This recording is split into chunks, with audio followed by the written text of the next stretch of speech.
Okay, we are now streaming on YouTube.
Hey, Pat.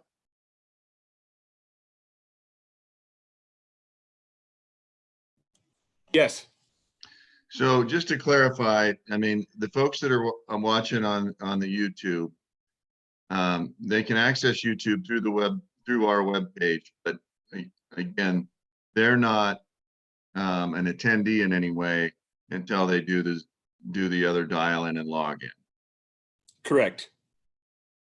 And I don't know if there's going to be some confusion on that or not, but I don't know how many people are watching, but just because you're on YouTube doesn't mean we can communicate with you.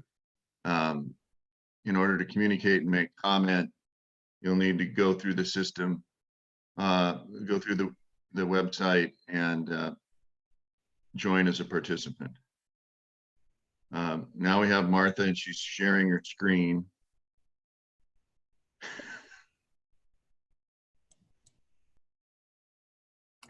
Good morning. Good morning, Martha. I'm going to wait to start my video till the meeting. I'm going to wait till the meeting begins to do my video. Okay, well, you're live on YouTube right now with the goose on your head. Or is that a swan? It's a swan, thank you. Trumpeter swan. It's a great picture.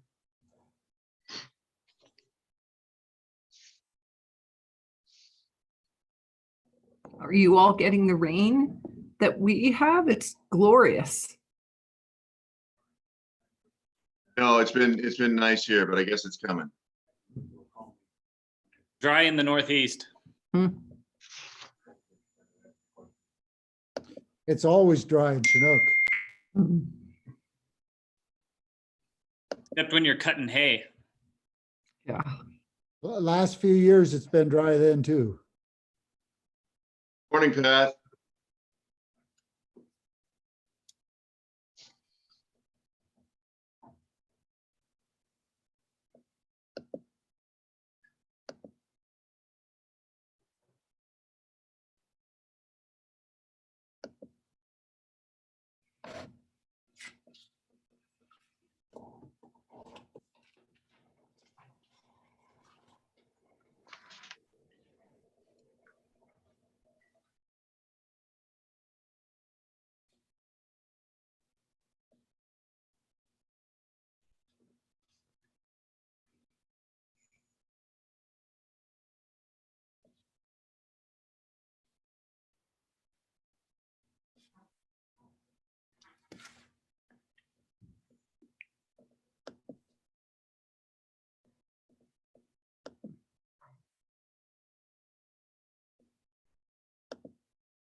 Ken. Good morning. Morning, Ken. Morning, Ken. Good morning. We had a little issue getting on, but Pat's fixing us up now. Okay, great. Still waiting for Commissioner Aldrich. We have a few minutes here.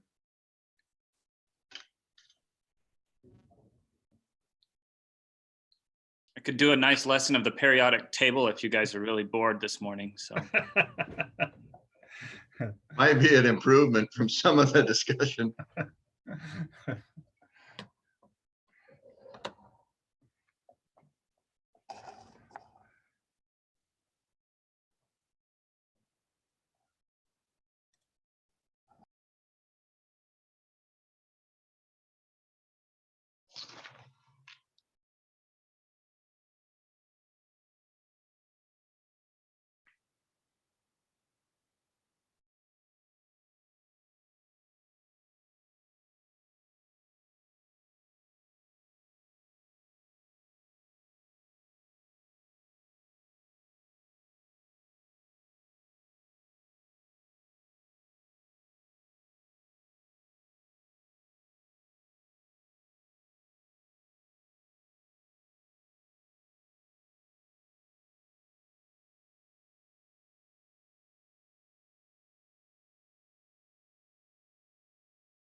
Tim must be having some trouble logging in. So he's usually awful prompt. I'm gonna try and give him a call.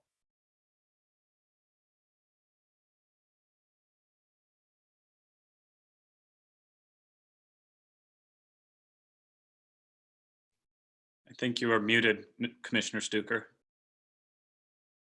That's all right. I was talking with Rose.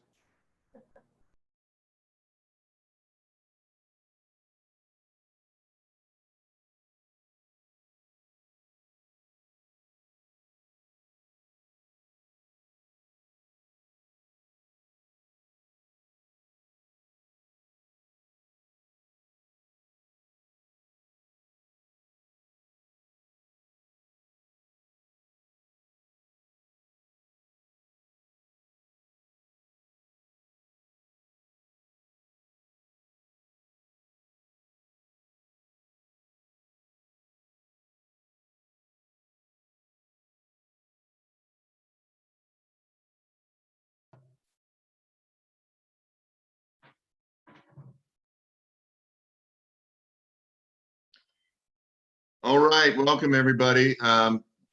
Fellow commissioners, good to see you. Can you all just give me a nod if you can hear me? Yep. Okay, great. As always, even though we're far apart, we're still gonna take a moment and be appreciative and start with the Pledge of Allegiance.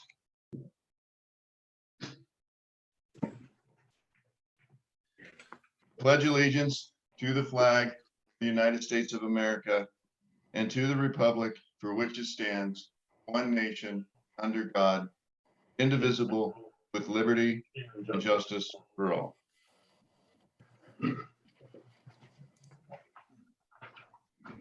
Okay, Shauna had emailed over expenses here earlier in the week. Do I have a motion on expenses? Move I'll to do- approve. Second. Been moved and seconded. All in favor signify by saying aye. Aye. Aye. Motion carries. Okay, let's go ahead and start with commission reports. I'll start first with Logan. I'll keep it pretty short, just because the format we're on today, other than I'd just like to thank the department and everybody for maintaining a certain level of normacy during all these uncertain times. I did try to spare people, and I came up to my classroom so I wouldn't have a 4-year-old and a 5-year-old running around this morning trying to help us out with the meeting. But if it gets too monotonous, maybe I'll go full on Bill Nye and set something on fire. Other than that, just it's good to see everybody. That would be appreciated. Commissioner Bauer. Good morning, everybody. Strange times, but I guess my take home has been that I'm a lucky man to still have a job and a patient family and a great place to work. In terms of the commission work, I've been getting just mostly phone calls, and it never ceases to amaze me how deeply engaged a lot of our anglers and hunters are. And one of the big concerns has been the effects of the economy on the outfitting industry, and that they've really been spun for a loop. And I just wanted to acknowledge that. And that's about it. I guess having refuge out in our rivers and streams and hills and pastures has been, we've been blessed here in Montana, and I guess I really appreciate that. Thank you, Commissioner Bauer. Commissioner Aldrich. Thank you, Mr. Chairman. I had mentioned a few things. I had to look at my 2 calendars for the last couple of months to see just how many things I had been involved in. It seemed like almost nothing, but in reality, there's been quite a few things going on that I think are worthy of mention. On February 19th, the Region 2 Citizens Advisory Committee had a presentation on the non-lead ammunition. And it was an excellent presentation. It brought on a lot of questions and comments from the PCAC members. And I think it's a lot of people are really waking up to the dangers of lead in many cases, and to the fact that there are alternatives that can be used. On the 22nd, I attended the Ravalli County Fish and Wildlife Association banquet and annual fundraiser, and that is an amazing meeting. They had right at 300 people there for the evening, and they were all engaged kinds of people, legislators, as well as sportsmen of all sorts and so forth. And it's just a great event that's kind of reflective, I think, of the activity of that group up there in the Bitterroot Valley, and the kind of things they take on, and the energy they put into it. Their money goes where their mouth is in all cases, and that's always admired by me. I wanted to note that on March 5th, I participated in the meeting of the Board of Montana Outdoor Legacy Foundation on a conference call, and Commissioner Colton is an ex officio member of this group and authorized me to attend and participate in the meeting. Mitch King, the executive director of the foundation, welcomed my attendance, and it was my first ever up close and personal opportunity to work with those people, and it was really nice to get a chance to read the memorandum of agreement, between the department and the foundation, to see how closely aligned we appear to be on things that we individually take on in a lot of cases, but they're very much aligned. And some of the discussion of some of the topics that they're involved in, it really fits with where I think we need to be and where they need to be support for the operation of the department. On March 11th, I ventured to Kalispell for a meeting of the Region 1 Citizen Advisory Committee. And this meeting was one of the most interesting CAC meetings I've ever attended. In my opinion, I think they took on one of the most timely matters, balancing recreation and conservation. The panelists for the discussion were Rachel Schmidt, who is the director of Montana Outdoor Recreation, Angie Grove, who is the chair of the Board of Parks and Recreation, Amy Jacobs, who's a wildlife biologist in the Flathead National Forest, Margosha Jatkowski, who is a director of the Wildlife Whitefish Legacy Group that has a trail system there that they work with the public on a lot, and it's a really neat deal. And then Tim Manley, of course, he was a biologist from that area, was on, and it was an excellent discussion, of people's thoughts about how we have to be very conscious of conservation, when we look at recreation and how we manage the recreational opportunities as well. The other thing I wanted to mention very quickly is on March 7th, my wife and I went to Helena to attend the 85th birthday party for, if you will, for Jim Plazowitz. And this was a really wonderful gathering as far as I'm concerned. And I know that Jim Plazowitz is a household name for most of us. You know, we recognize all his writings and all his speeches and one thing and another, along with all he did, you know, when he was an employee of the Fish, Life and Parks, are just tremendous. And they live on, you know, in their effect. So it was a great opportunity to be there and see Jim and a lot of his associates and friends and family. It was a great night. So that's it, Mr. Chairman. Thank you, Tim. That's appreciated. Commissioner Stuker. Good morning, and thank you, Mr. Chairman. I'd like to say hello to everyone. It has been kind of a quiet couple of months, being I've been calving, but before the lockdowns and everything went into place, I did have a PLPW meeting in Helena. There's a lot of issues on the table that we're talking about and working on moving forward for possible legislation action, or recommend for that. It will be interesting to see what happens. We have another meeting supposedly in first part of June or middle of June. Hopefully things will be open so that we can meet. As most of you, I'm sure, I've received quite a few emails and calls on the Madison. And as Pat indicated, I did talk to a couple of outfitters there who, and this was early March, said that they had 70 to 80% of their clientele cancel out up through May. So if that continues, it's going to be a very lean year for them. I also attended a meeting in Havre on Fresno Reservoir. The local people in Havre are concerned that we're no longer stocking Fresno as we did in the past, and that the opportunity for anglers has greatly decreased, and it is hurting the economy of the Havre Hill County area because those anglers are now moving down to Nelson Reservoir down by Malta, which we are doing a lot of stocking on. So it was a good meeting, and there was about 60 individuals showed up. So that was a very good turnout. And that's about it from here. Thank you, Commissioner Stuker. It's good to see everybody sporting. It's good to see Rich sporting his Bobcat colors. We've got a little bit of contrast with Pat and and we've got some Grizzly support there. Logan's staying neutral on this, but I could go wave my Vandal flag, but okay, we'll save that. This is the Montana Fishing Game Commission. Much like you folks, you know, of course, the travel has come to a halt, but people have continued to call and, of course, send a lot of emails. The Madison probably being the bulk of the comment, not just with our Madison process, but you know, with the release of the most recent fish counts and a lot of discussion about that. And of course, we've been working for a little while last week and into this week preparing for this meeting and to hold it in this format. And you know, this is the first time we've done this. We have practice. We're hoping it'll go smoothly, but there's bound to be some glitches. So those that want to participate, we're excited that we can provide you this opportunity, even in these circumstances.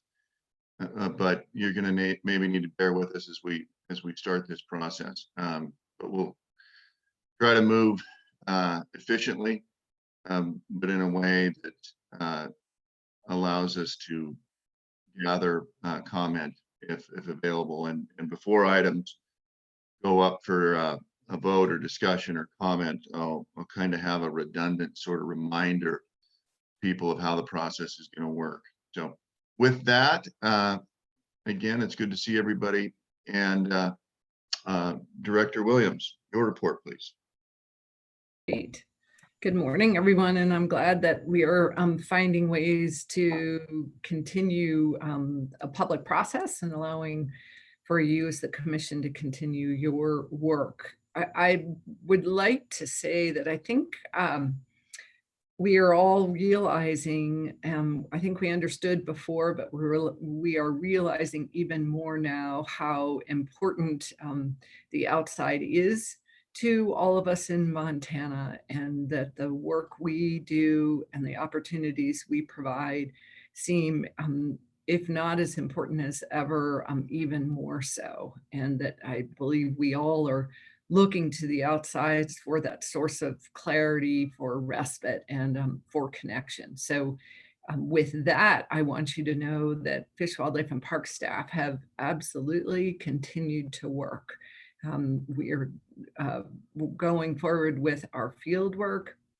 All of our sites that would normally be open are open, with the exception of Bannock State Park, just because we couldn't work to preserve the historic nature of it and keep everybody safe at the same time. So wow, the sun's coming in, which is delightful. So just to know that we are hard at work, and that there has not been a disruption of our services, certainly to the extent that we can provide.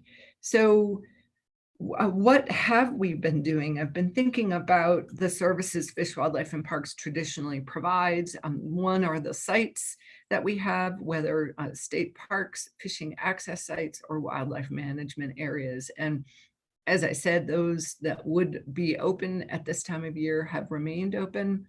It was a struggle to make sure we had enough PPE to be able to clean the latrines and continue our services there. But thanks to many people's generosity, we've been able to continue that.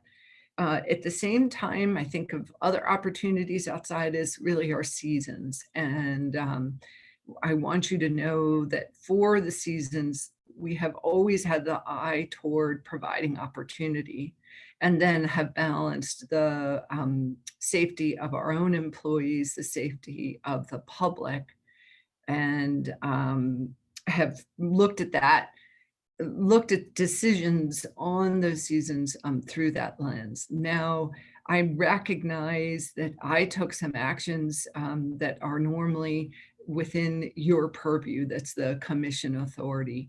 I did that through delegation from the governor's emergency orders, and because those decisions needed to be made quickly. I want you to know that the suspension, the temporary suspension of non-resident spring bear and turkey will be lifted. It was it is in place through April 24, so through this Friday, and will be lifted after that. The closure of paddlefish on the Yellowstone and the Missouri will stay in effect. I don't believe we will then be closing, we'll be continuing the opportunities on the Missouri that we had not suspended already. The remaining issue to address is the Smith River, and I don't think we have a final resolution there. The governor's directions came out yesterday afternoon, and we haven't pivoted quickly enough, but the floating on the Smith River was suspended through April 24. I believe that suspension will continue for a certain amount of time, but we're looking for a date that will be consistent with other dates, and then looking at how we can open up that opportunity the best we can after that and not have to continue that closure. So field work, I think, has been remarkable and has really continued. I've been getting reports from the regional supervisors of just how much our field staff have been doing. Enforcement also, we have considered an essential service, and their services have not changed, and in fact have ramped up, and they've been incredibly helpful. We also, in taking a long time to close our front desks, in part because of the April 1 deadline, we have set up a call center, a statewide call center. I know there are some lines with that, some wait, But I really want to commend all of our staff for pulling together and having this statewide resource, and they're getting a lot of calls still and really pitching in. We've also set up an incident command light structure where resource issues, all of the issues can funnel through that system quickly. And the importance of that is that we can address the nuance of some decisions and get those decisions out to those who are staffing the call center, because they're on the front line of getting those questions. So with that, I hope I've answered questions you would have there. Just know that I've remained really impressed with the teamwork of Fish, Wildlife, and Park staff, and that we've continued to work really hard, and I really haven't missed a beat. So thank you. Well, thank you, Director Williams, and thank you for your leadership during this time. You know, you and I have been in touch on a pretty regular basis since the beginning, and I don't know how Montanans owe a lot to the director and all the folks across the state that work for Fish, Wildlife, and Parks to make sure that we can provide the services the department does with licensing and continue opportunity. It really was amazing work, and it continues, of course. And a lot of it was, you know, somewhat controversial. But I commend you, Director Williams, for the decisions you did make.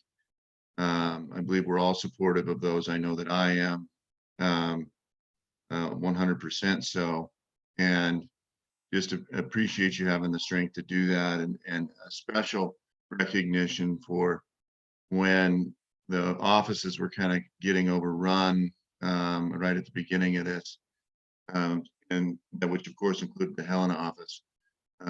Many of you may know this, but if there's people listening, you know, Martha took the desk so that the other folks could take a break from being overwhelmed with the public during this crisis, and not having any, you know, protective barriers or anything. And it's really admirable that the director would step up and do that. So thank you, Martha, and thanks everyone for all your hard work. And we'll just move forward together. Let's move on to the business. Big Arm acquisition, informational.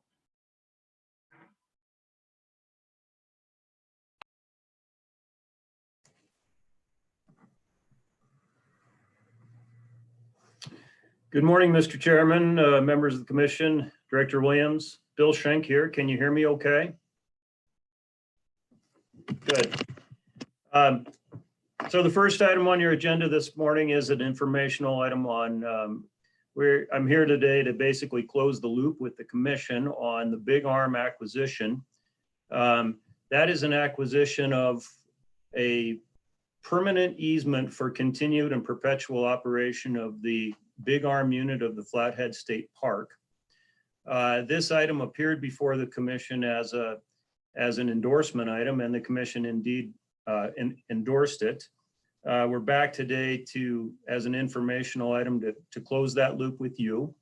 It has been approved by the Parks Board, and it is the board with the jurisdiction to approve that acquisition. I will start from the beginning here. Just a very quick little background on this. I think the issue sort of began before 2019. It was made very apparent to FWP and the Parks Division that DNRC was needed to seek a much higher lease rate on that for that ground, and so people started seeking a permanent solution. That permanent solution came in the form of an appropriation by the 2019 legislature that both appropriated state funding and the authority to spend federal dollars, federal grant monies, to the tune of $12 million. That passed in 2019, House Bill 695, and since that time, it has been a matter of doing the diligence to to work toward that, that acquisition, both finalizing the terms of the easement, getting appraisal work done on it, a resurvey of the property, preparing an application to the DNRC, and many, many details to work out with DNRC. We have an EA that was prepared, public comments submitted. We have a decision notice that's been signed by both agencies. We have basically everything in place we need except two significant components. One is approval of the federal funding grants. We are close to submitting those grants, but on the federal end of things, things are moving slow, and that's been a challenge across many programs. But we have those virtually ready to go, and Adam Brooks will be submitting those as soon as possible. This acquisition is contingent upon successfully getting those federal dollars. The other significant hurdle will be with the land board. That will go well because we are on the same page with DNRC. Both agencies support this, and after that is done, hopefully this summer we can close this. We went back and forth with DNRC a little bit. We had to have an appraisal of the actual value of the easement to be obtained. They had some concern with that value, but in the end, it comes within about $700,000 of the total value of nearly $12 million for the entire 3 parcels of land that will now, provided we close this successfully, will be a state park for forever. I do have Beth Shoemate here with us. Our Parks Division Administrator, Dave Landstrom, is the Regional Parks Manager out of Region 1. We can answer any questions between the 3 of us, I think, that you may have. And with that, I'll leave it to see if you do have those questions. Thank you, Mr. Shank. And obviously there's a lot of work that went into that and so many people to thank. Are there questions for Mr. Shank and anyone else on his team from the commission, or comments? Just a quick comment, Mr. Chairman. I'd like to thank all the parties involved in that. I think it's a great project and will be great for the state of Montana. So thanks everyone that was involved. Yes, definitely. And thank you to the people that worked with the legislature for them to understand the importance of this acquisition and this project. And I really appreciate the update, Bill, and not an action item, nothing that we need to take any action on or comment on. It's to advise us what's going on, because under our purview in some ways. Mr. Chairman, could I ask a question, please? Yes, certainly. How long has the department had this easement, just out of curiosity, or this access point? Yeah, Mr. Chairman, Commissioner Brower, Beth or Dave will help me on this. I believe it was in the late 60s. Is that accurate? Beth or Dave? This is Dave, and yes, that is accurate. 1966. Yeah, and just the reason I mean, it would be a shame after all that time to lose this. So thank you for all the work you do on that. Yeah, it's a very good point, Commissioner Brower, and Dave, thank you for your hard work on this. Really, it's appreciated by all of us. Anyone else? Any questions or comments on this item?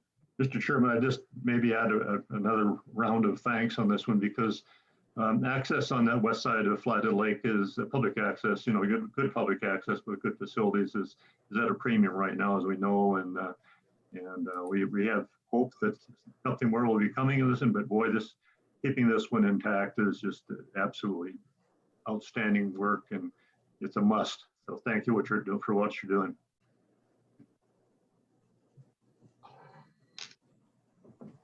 All right. Thanks very much. Yeah, thank you, Bill. All right, let's move on to fisheries. It looks like we've got some access closures. Morning, Commissioners, Chair Colton. We have 3 items this morning. All 3 are fairly short and final items. The first is the Innis Fishing Access Site temporary closure for construction. The Innis Access Site is obviously on the Madison and Region 3. We're asking for a temporary closure to this site while we do some road repairs. There's only the one access into this site. So for public safety during the construction, we're asking for a closure for up to 7 days. The work should be finished by May 15th. So we're asking for the closure to be available until from the time the contract's in place and no later than May 15th. And it won't be closed for any more than 7 days. It has been open for public comment. We received 5 comments.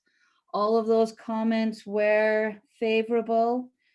So right now the department is recommending the commission institute a full temporary closure to ensure public safety and avoid conflict with construction activities. Thank you, Eileen. Do I have a motion? Mr. Chair. Go Go ahead. ahead. The commission approved the temporary closure of the Innis Fishing Access Site as recommended by FWP. Second. I'll Mr. second the motion. We have a motion and a second. Is there any discussion or comment or questions from the commission? Mr. Chairman, I'd have a question for Eileen. Eileen, as you know, the Varney Bridge has been under construction for quite a while.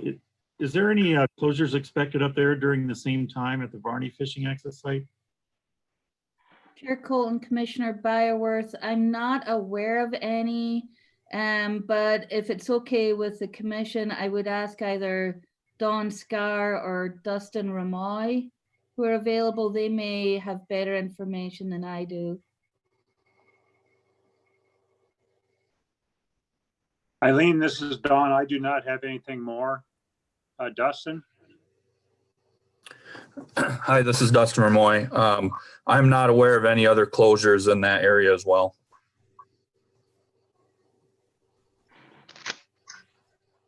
Thank you both. I was just concerned that if at all possible, that we could coordinate those 2 closures, if any. Thank you. Okay, this is a final and the comment period is ended, I believe. And so we don't need to take any comment, but I am curious, Shauna, is there anybody in the waiting room with their hands up? No, I don't have any with their hands up right now. Okay, all right. All right, all in favor of the motion signify by saying aye. Aye. Bye. Motion carries. Mallard's Rest. So our next item is similar to the previous one. It's another temporary closure, this time on Mallard's Rest Fishing Access Site, which is on the Yellowstone River, just south of Livingston. Again, this construction is in order to fix a road which is in very poor condition due to erosion and heavy use. Again, there's no other access into this site. So again, for safety considerations, we're asking for a closure during the construction period. We're timing this project to coincide with spring runoff to minimize impact to camping, boating, and fishing activities. We're requesting to close the site for a maximum of 3 consecutive weeks between May 1st and June 15th. And again, although that's a closure for a significant period of time, we are trying to coincide it with a period of time in which the use should be very minimal. So we're expecting little impact. During the comment period, we received 4 public comments, all of which were favorable. So again, the department recommends instituting a full temporary closure to ensure public safety and avoid conflicts with construction activities on the road. Thank you, Eileen. Do I have a motion on Mallard's Rest? Mr. Chair, I move the commission approve the temporary closure of the Mallard's Rest fishing access site as recommended by FWP. I'll second the motion. Okay, are there any questions or comments from the commission? We've closed the paddle fishing down, and I was just kind of curious how this then affects that. Chair Cole and Commissioner Stuker, the Mallard's Rest fishing access site is quite. I mean, I'm on the wrong one. Oh, sorry. Okay. You're jumping ahead of me. I apologize. No, and that's an important question for the next one, certainly. Any discussion on Mallard's Rest? Hopefully they can get this done in the first part of May, and it looks like, you know, or earlier, it looks like the water is going to come pretty fast here. And with us slowly opening up some of our camping areas, but I understand that we don't have full control over that. All in favor of the motion signify by saying aye. Aye. Aye. Motion carries. Now we're on to the Glendive Chamber of Commerce and Agricultural Paddlefish Grant Committee. So this is an item that I bring to you each year. It's to put in place the Paddlefish Grant Committee. The members of the committee are recommended to us from the Glendive Chamber of Commerce, who currently have the contract for the Paddlefish Row project. So the Glendive Chamber of Commerce are recommending the following 5 members be appointed to the committee. Mike Rowe, who represents the Glendive Area Chamber of Commerce. Kevin Dorwart, who represents the city. Tim Mort from the Dawson County Fire Department. Al Aldinger, who's a retired contractor. And James Fileman, who's from Oil Production Services in Glendive. And the department recommends that the commission approve these members as recommended by the Chamber of Commerce. Thank you, Eileen. So the specific action item we have is to approve these particular members who I believe have all been serving for some time, and we really thank them for that. Do I have a motion? Mr. Chairman, I move the commission approve the Paddlefish Grant Committee recommended by the Glendive Chamber of Commerce. I'll second. Moved and seconded. Questions, discussion from the commission? Now I'll ask my question that I asked prematurely before. With the closure of the paddlefish, this really is symbolic then, or is there plans to possibly open up the paddlefish later, depending upon what happens with the virus? Chair Cole and Commissioner Stuker, as you're all aware, currently the Yellowstone paddlefish season is closed. We don't have any plans right now to open that, but obviously with that season being closed, there won't be roll collected and there won't be the funds generated from that. So you're correct. Right now, this committee would be more of a symbolic nature if those funds don't come in. I'm not aware of any plans right now to consider opening that season, but perhaps the director may be able to add something to that. Thank you, Eileen and Mr. Chair, commissioners. I believe that has been canceled.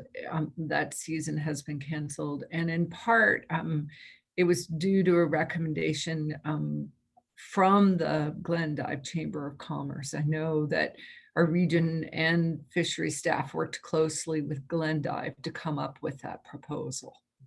So I hope that answers that. I have not had any indication of a desire to change that closure because of the crowding, that it would be so impossible to keep physically distant, certainly at intake and with that opportunity. So that's why we got the recommendation we did there, and I don't anticipate that changing.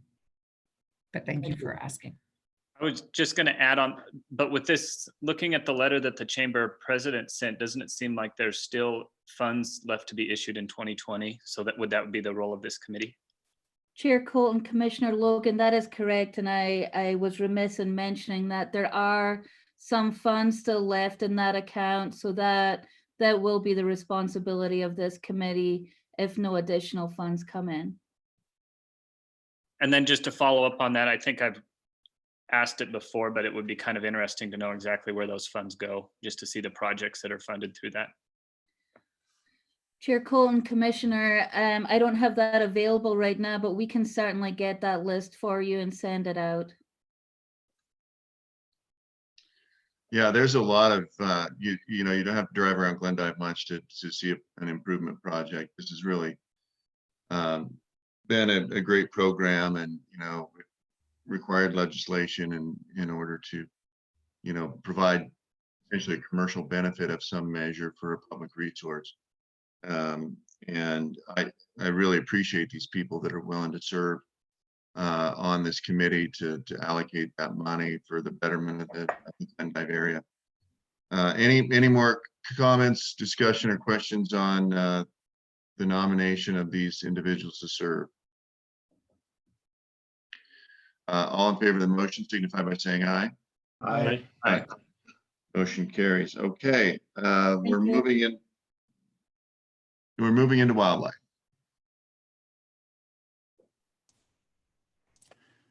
Mr. Chairman, members of the commission, for the record, my name is Quentin Kujal. I'm the Wildlife Bureau Coordinator for the Wildlife Division with Fish, Wildlife, and Parks. With your tolerance, Mr. Chairman, I'll proceed as the agenda describes. Yes, thank you, Quentin. First topic is the 2020 and the 2021 all migratory bird regulations. This is a final presentation into a final adoption by the commission today. And in that vein, I'll stay in the context of process for a little bit. So this was migratory birds were part of biennial season setting. That is to say the December meeting where we introduced a status quo proposal, no change. But we did not conclude, while we started in December, we did not conclude as most other species did in February. We carried it forward. We're bringing it to the commission obviously today.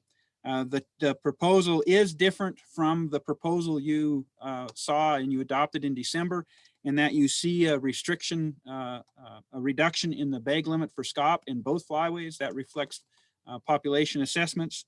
And then you also see some proposed increase in opportunity for sandhill cranes in 2 crane areas with respect to additional permits and bag limits for individual hunters going from 1 permit to 2, and then also an expansion of days. So again, the proposal, we're concluding a process with a final adoption today. That the process actually started in December, and there are changes, again, those scaup changes and sandhill crane changes from the original adoption the commission made in December. A little bit more on process. We do ultimately obviously need to connect with federal oversight here, given these are migratory birds crossing state boundaries, international boundaries as well. And that also is part of the driver in this conversation, as we have to get your adoptions, the final conclusion of what the Montana seasons are set to be in the eyes of the commission to the U.S. Fish and Wildlife Service by late April. So another piece of process there. Public comment has been received. A lot of that was collected again during the biennial season setting process prompted by the December meeting. That public comment has been forwarded to the commission again. It was sent in December. It's also been sent again for this meeting, given the time that has passed. And in that comment, you see a diversity of advocacy to include some more of what the commission put in place several seasons ago, which is to put a break in the season. That break is currently in January, and then tie those days back onto the end of the season. The idea being to extend the season later into the new year to take advantage of those late season opportunities.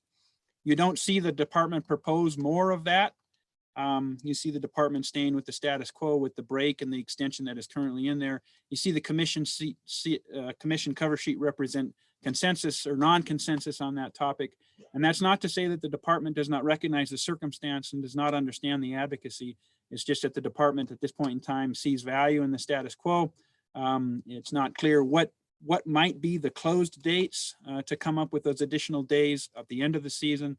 And then also there's a communication question and concern that the department wants to represent here. As those season days details get more, that means they get more complicated to both send and receive. So again, want to be very clear. We hear and understand that advocacy. In this particular case, this proposal, we're not moving on those. We're sticking with the status quo as the proposal. But I want to make it clear we understand the circumstance and the advocacy. In that context, I don't think there's anything certainly will stand or rather continue to sit and be on the screen for any questions. Mr. Chairman, just a reminder, this is final, but it does have some changes from the original adoption. So it stands for public comment on those proposed changes at least. Mr. Chairman, again, we'll respond to questions. Thank you, Quentin. Do I have a motion? Mr. Chairman, I move the commission adopt the 2021 migratory bird regulations as presented by FWP, and that all other aspects of the previous season, except for normal calendar rotation date changes, are adopted. I will second. I have a motion and a second. This is again, as Quentin stated, something we addressed in December. This is a final coming to us. There's no change other than with regard to the scalp and the sandhill cranes. And we'll take comment from the public on those particular changes. But before we do that, are there any questions or comments from the commission? Mr. Chairman, I would like to make a comment if I could. I had an excellent conversation with Quentin Kujala on this matter. A group of people here in Western Montana, you know, some of them I've talked with a number of times, you know, were the ones that really wanted to see an extension to the end of January for the waterfowl season over here. And you know, and Quentin in his assessment of that input, you know, where there were 20 people that commented, I believe, and 12 of them were people that asked for that maybe extension on through the end of January. And Quentin and I had a good discussion, and it wrapped around his use of the word consensus. You know, there was no consensus in the proposal that came from the people that wanted to extend that season. And I've had conversation with them since then too. But when you look at the magnitude, you know, of this program and the immense geography, the variety of habitats, the weather differences from place to place, and where people choose to hunt and how they hunt and all those kind of things. There's a lot of variables in this whole subject, you know, playing with a season closure and giving up some time in the middle there someplace so that you can have that. So I think Quentin was, and the department is right on point there. I support what's in place, you know, right now. But I think, you know, if there's an opportunity, you know, maybe this is an opportunity to have a conversation with some of the hunter community and some of their organizations, you know, to see if there is a broader interest in this sort of a thing, you know, and a willingness of what you might give up to have it. So I think, you know, to me, we move forward and maybe with the idea that if opportunity presents itself, we'll have that conversation, and maybe next year we'll have a little more input on this whole thing. But I think, yeah, again, I think the department has done a good job in assessing the input and the effects of that and the potential effects of that. And so I'm standing in support of their motion. Thank you, Commissioner Aldrich, and that's all very well said. You know, I was involved with this when the idea was first floated out a number of years ago, and the department was very cautious and went through a pretty methodical process.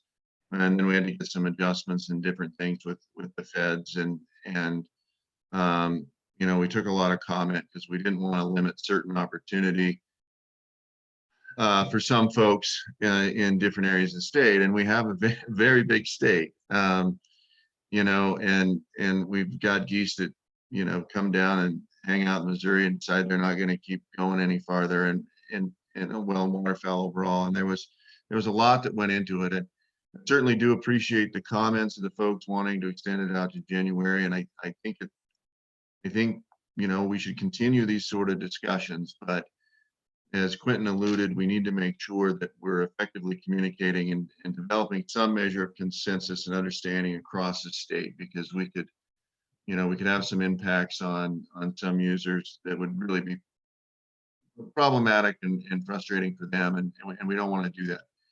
I think, again, where we are now, it shows that this department and the commission can be responsive to concerns and to provide opportunity.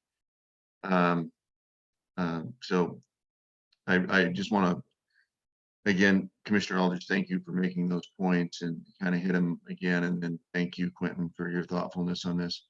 Any further comments or questions from the commission? I'd like to comment. Okay. I just want to remind the attendees, if they're wanting to comment, to raise their hand with a *9, and we'll let you know when it's your turn to comment. Thank you, Shauna. And I'm going to send it out for public comment. And the comment I'm going to accept is on the changes in Scalp and Sandhill Crane. So if there are any people that want to comment, you just need to raise *9, and then you will be acknowledged. And at that point, you need to please identify yourself by your name, where you live, and if you're part of any organization or speaking on behalf of any organization. So if there's anyone that wants to comment, please hit *9, and you'll be your microphone will be unmuted and you'll be able to speak to us.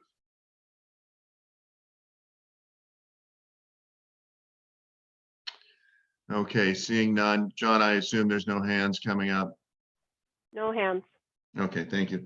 All right, back to the commission. Any further comment or discussion? All in favor of the motion signify by saying aye. Aye. Aye. Motion carries. Thank you, everyone. Moving on to Confederate Salish and Kootenai tribes bird regulations.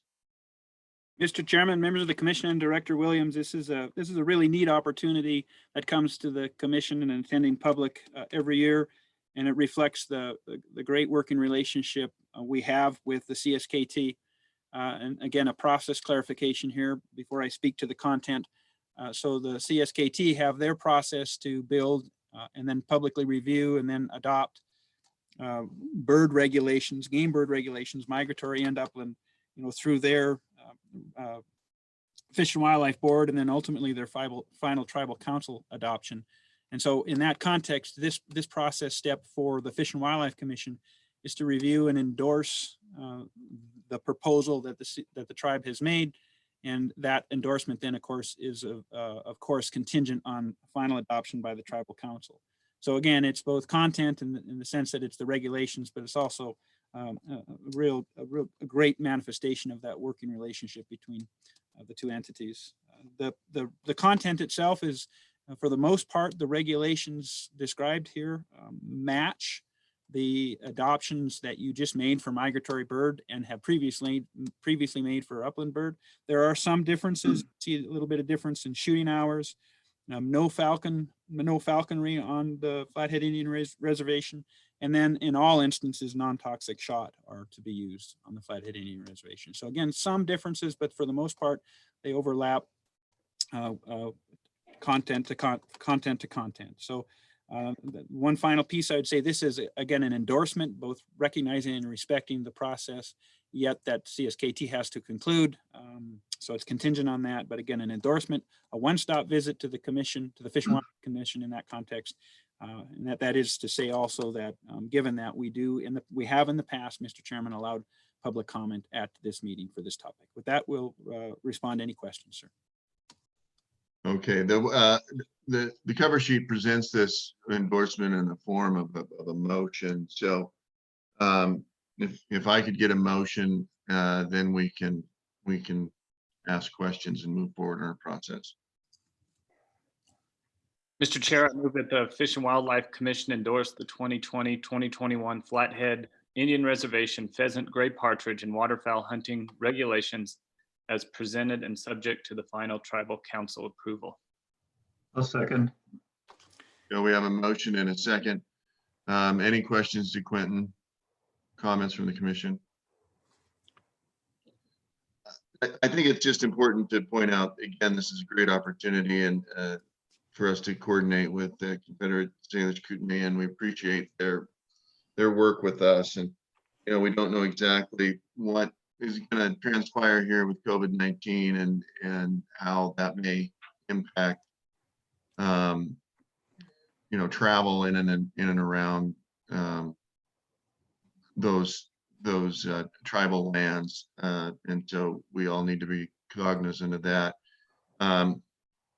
Because this isn't just a one-time sort of endorsement, I am going to open it up for comment. So again, the process, please, if you're out there participating, if you hit *9, your microphone will be unmuted. And then if you can just state your name, where you're from, and any affiliations part of, or if you're just there commenting on your own behalf. So again, it's *9 if you want to be in the line to comment. This is Katie. Shauna had to step away for a minute. As of now, no hands are up. Okay. All right. So seeing no comment, I'll bring it back to the commission. Any follow-up comments or questions for Quentin from the commission? Mr. Chairman, I would just like to comment on their third bullet point there where they do not allow non-toxic shot. And I bring this up probably every year.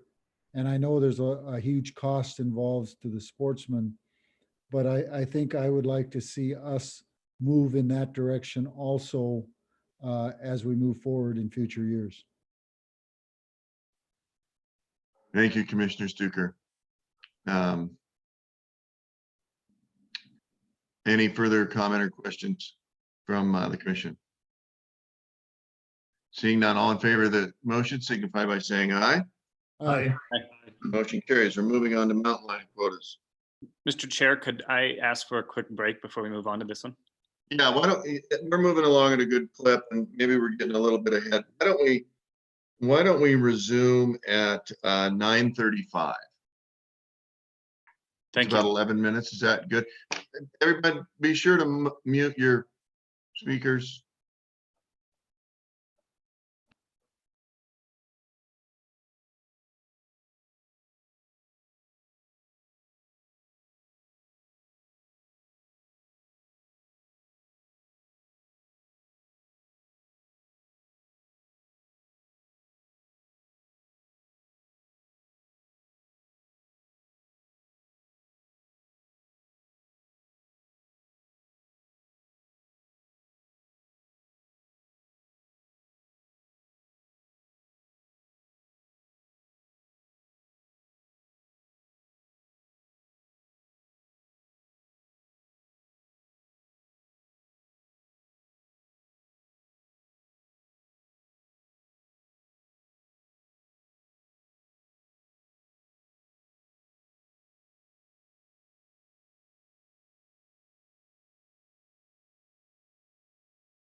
Okay, it looks like everyone is back. Let's go ahead and move into our next agenda item, and that is the lion quotas proposed. Mr. Kujala. Mr. Chairman, members of the commission and Director Williams, thank you.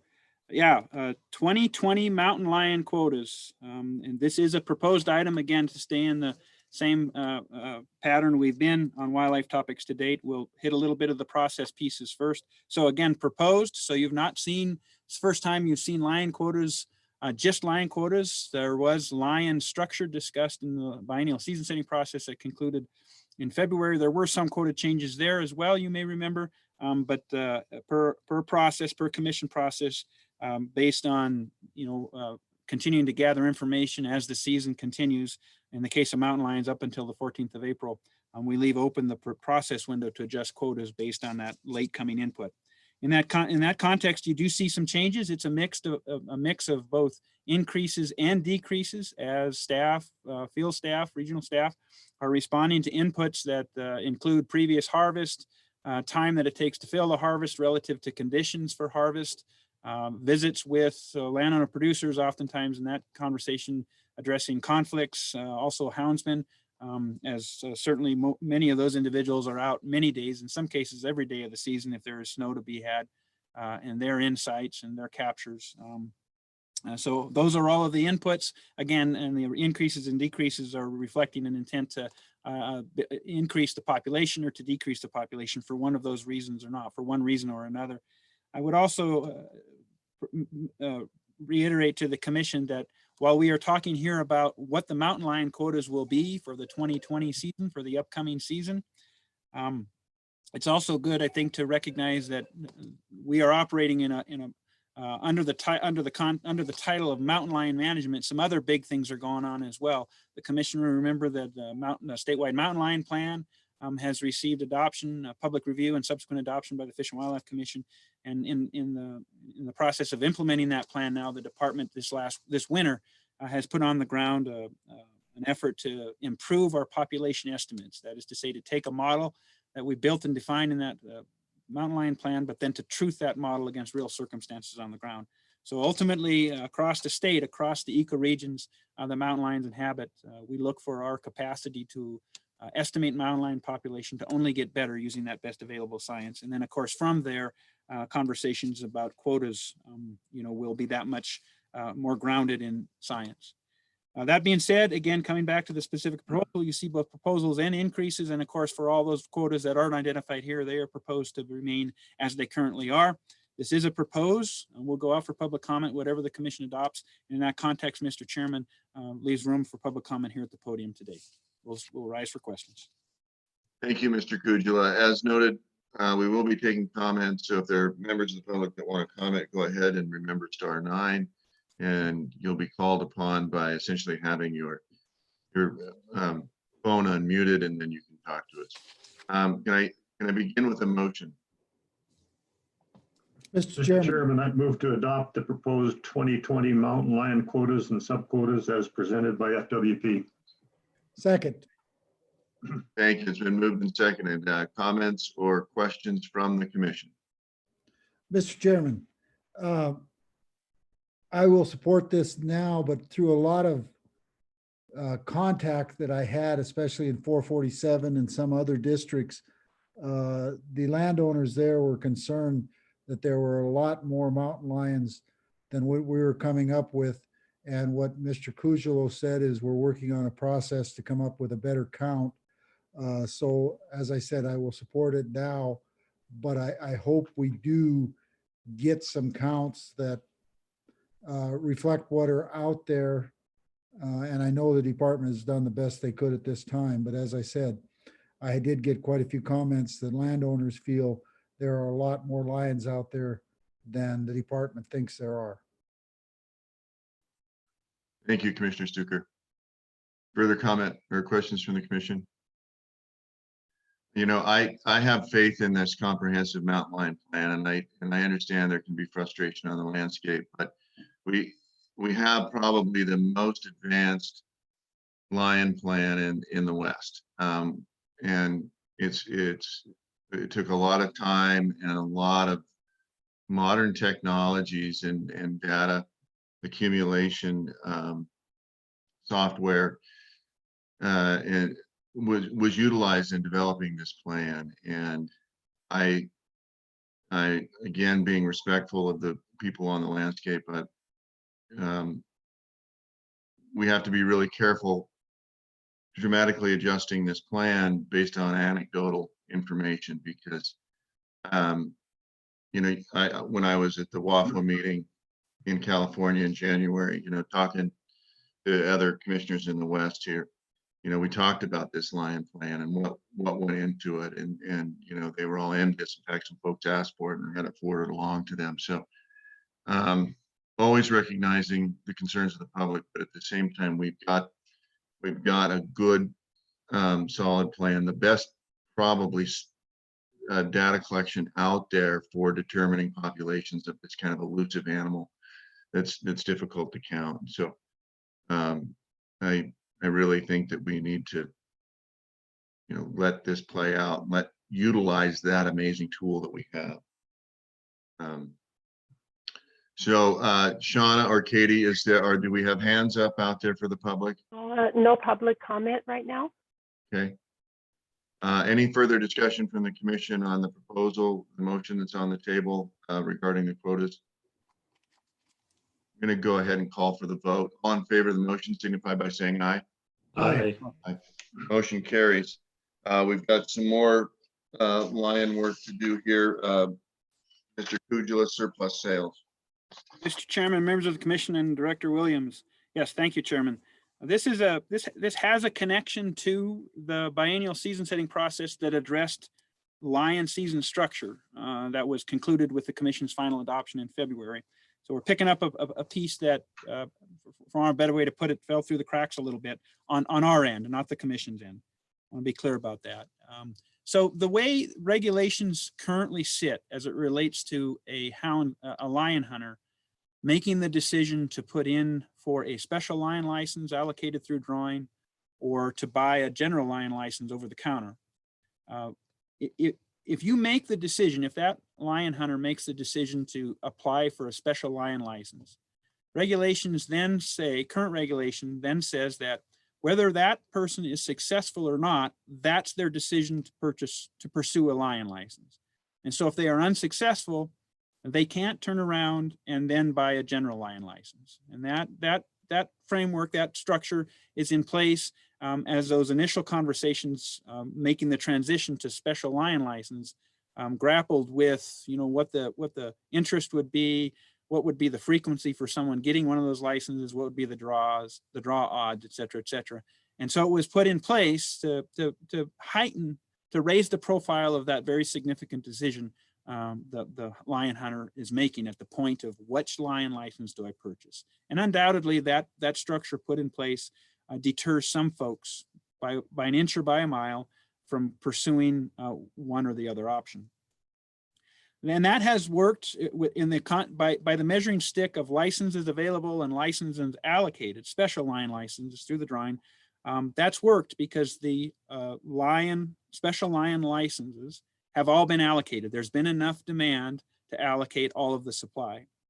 In February, in this 2020 and 2021 season setting process, the commission heard and ultimately adopted a proposal from Region 1 that put in place, that modified the special lion licenses in place in Region 1 and created male special lion licenses and female special lion licenses. And with that change, there came the question, well, for the female lion licenses, perhaps, as a lot of folks see that structure as a structure, you know, as an opportunity to pursue an older aged male lion, would that structure potentially result in unallocated female special lion licenses?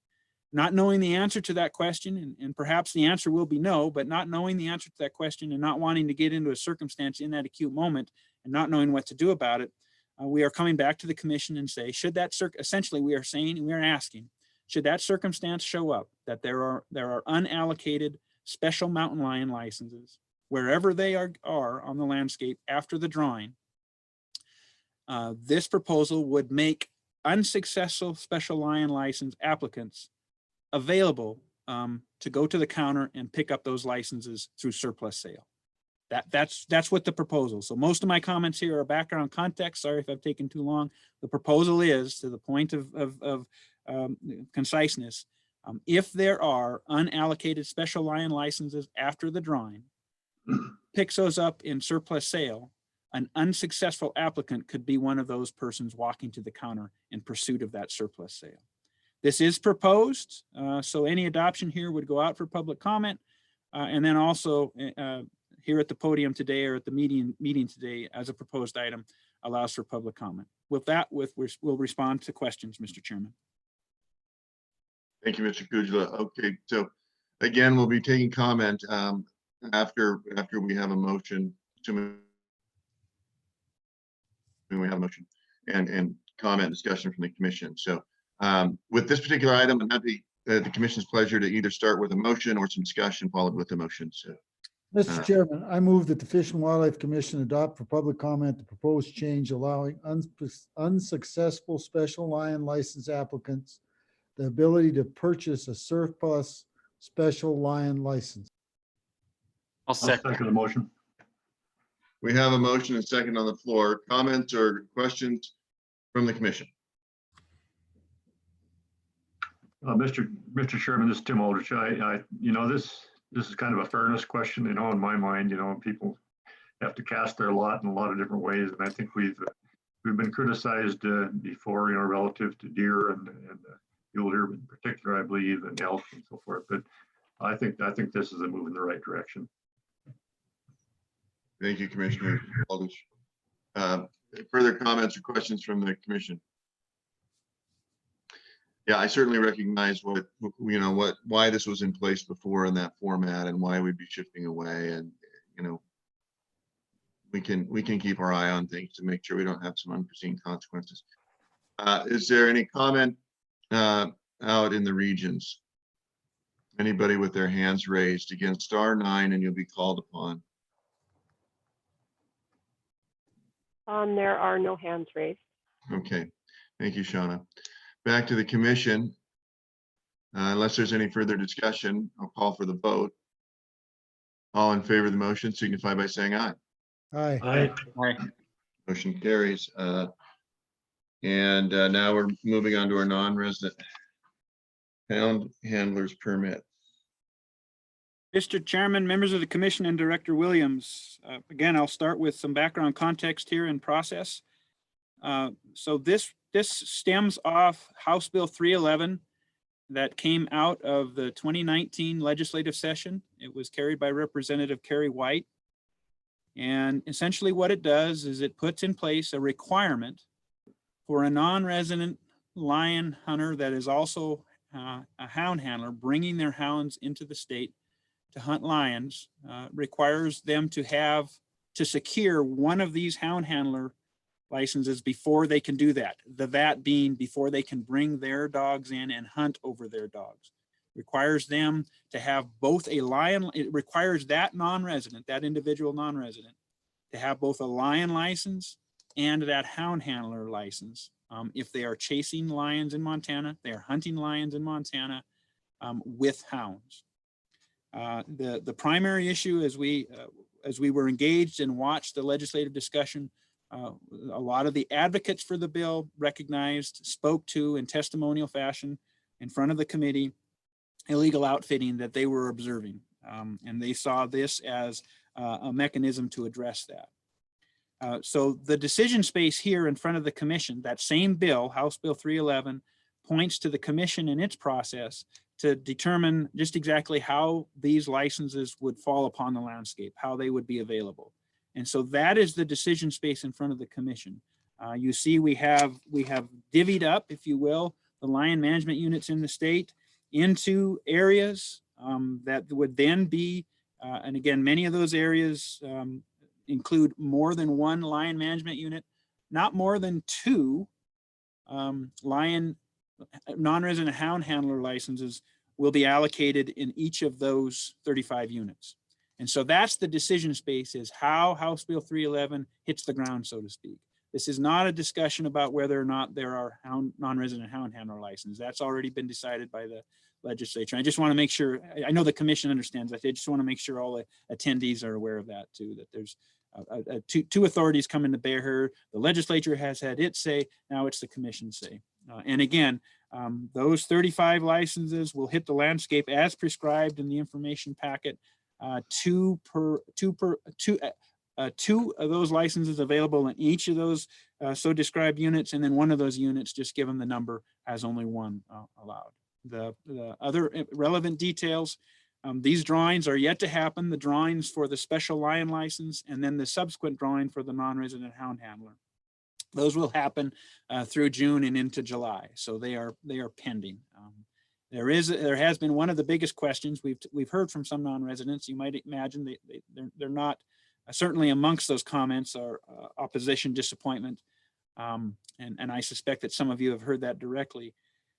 But one of the questions we've heard is, well, what if I, as a non-resident, get a mountain lion license, either a general lion license or a special lion license, but then in the subsequent hound handler drawing, I don't get that. And is there a refund opportunity? Right now, law does not allow a refund opportunity.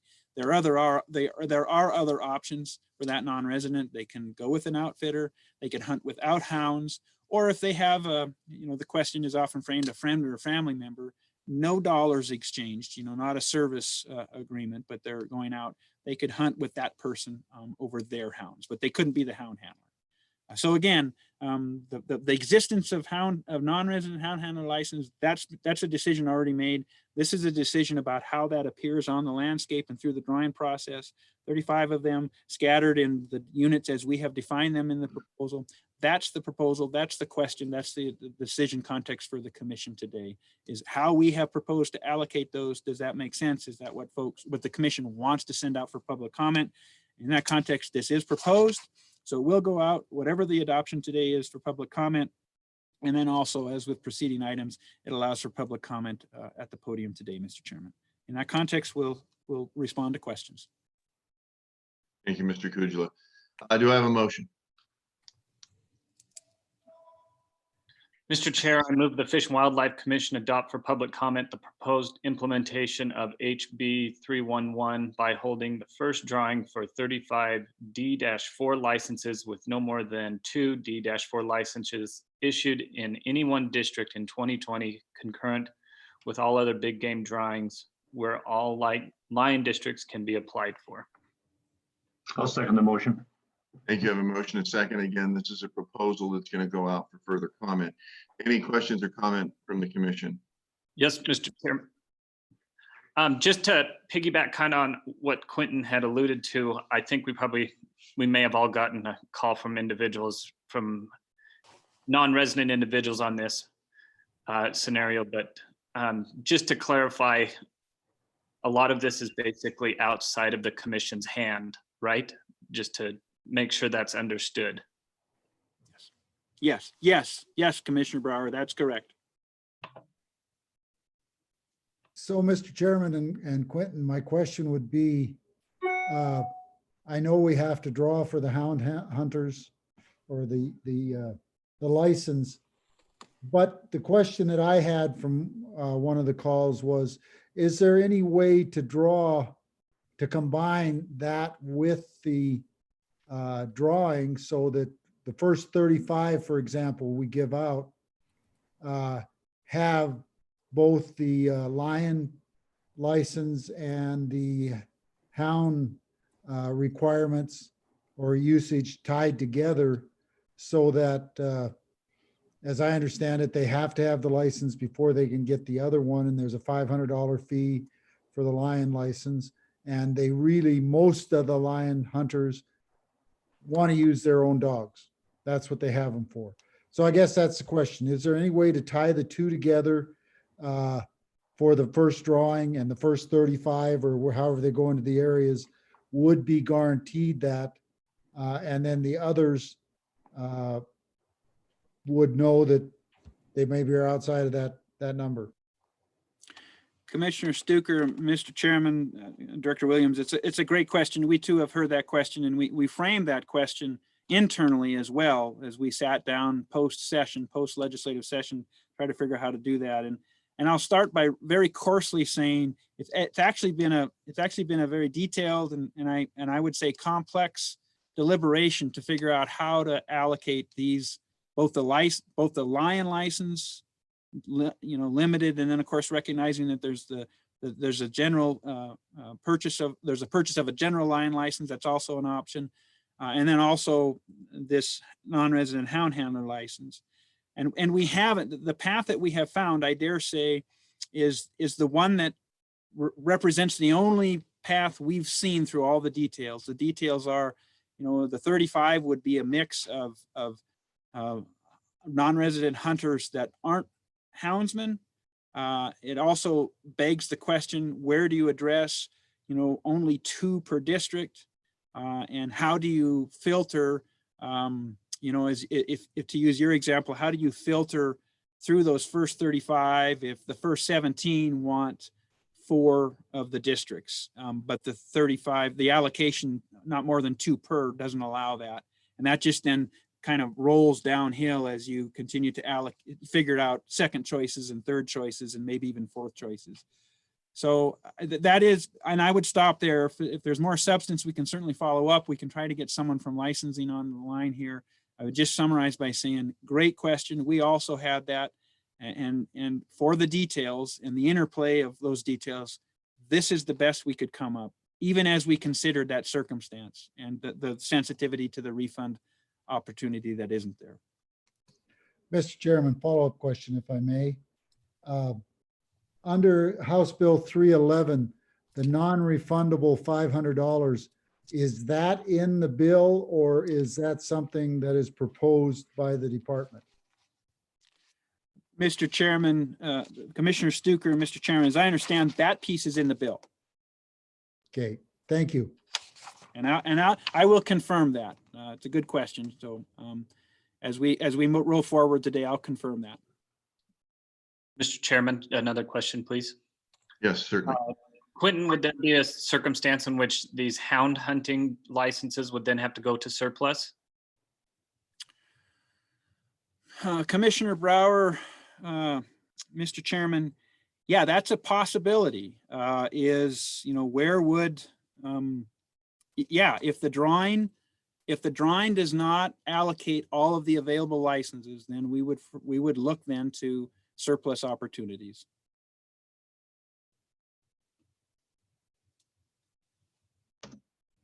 Any further questions or comments?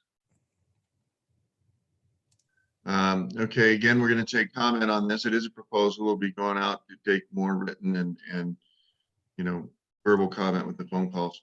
If you want to comment now, please engage by *9, and that'll have a hand raised in our system.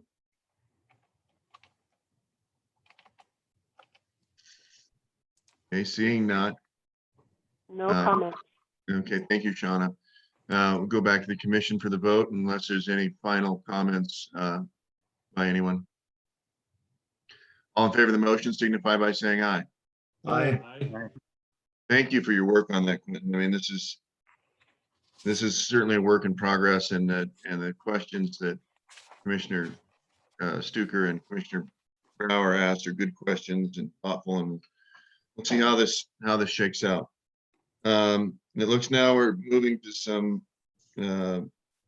quotas outside the range for approval from the commission. Mr. Chairman, to your point, next topic is the 2020 moose, bighorn sheep, and mountain goat quotas outside biennial ranges. This is a final. I'll stay again in the context of process context first.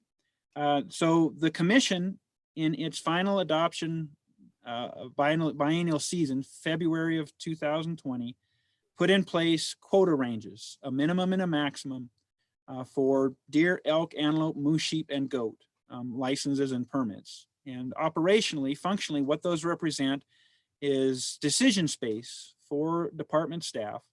As long as an annual quota change is between that minimum and maximum, it doesn't require an additional commission visit. So there's a trim lining, an efficiency of process there that's being pursued.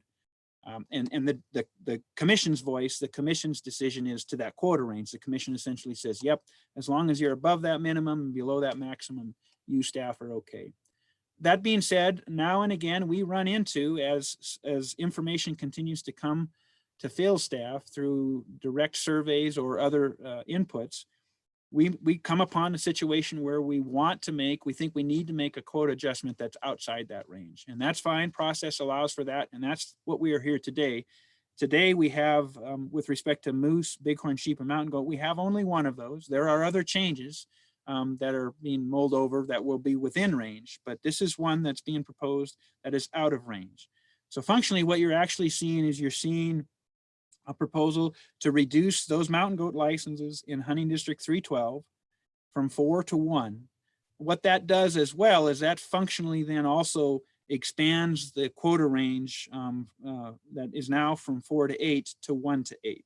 So there's both of those would be impacted by a commission adoption that accepted this proposal. There are no, while we have grouped these three species together, to be very clear, to close the loop, there are no proposed changes outside the range for bighorn sheep or moose. So again, it's just, that's the context. It's just the one proposal for mountain goat. It is a final, but given what it is, folks haven't seen this change before. It arguably does beg the question about public comment at the podium, Mr. Chairman. With that, we'll respond to questions.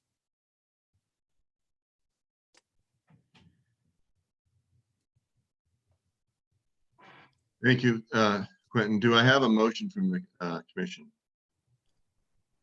Mr. Chairman, I move the commission adopt the proposed adjustments to the mountain quota 312-20 annual quota and biennial range as proposed by FWP.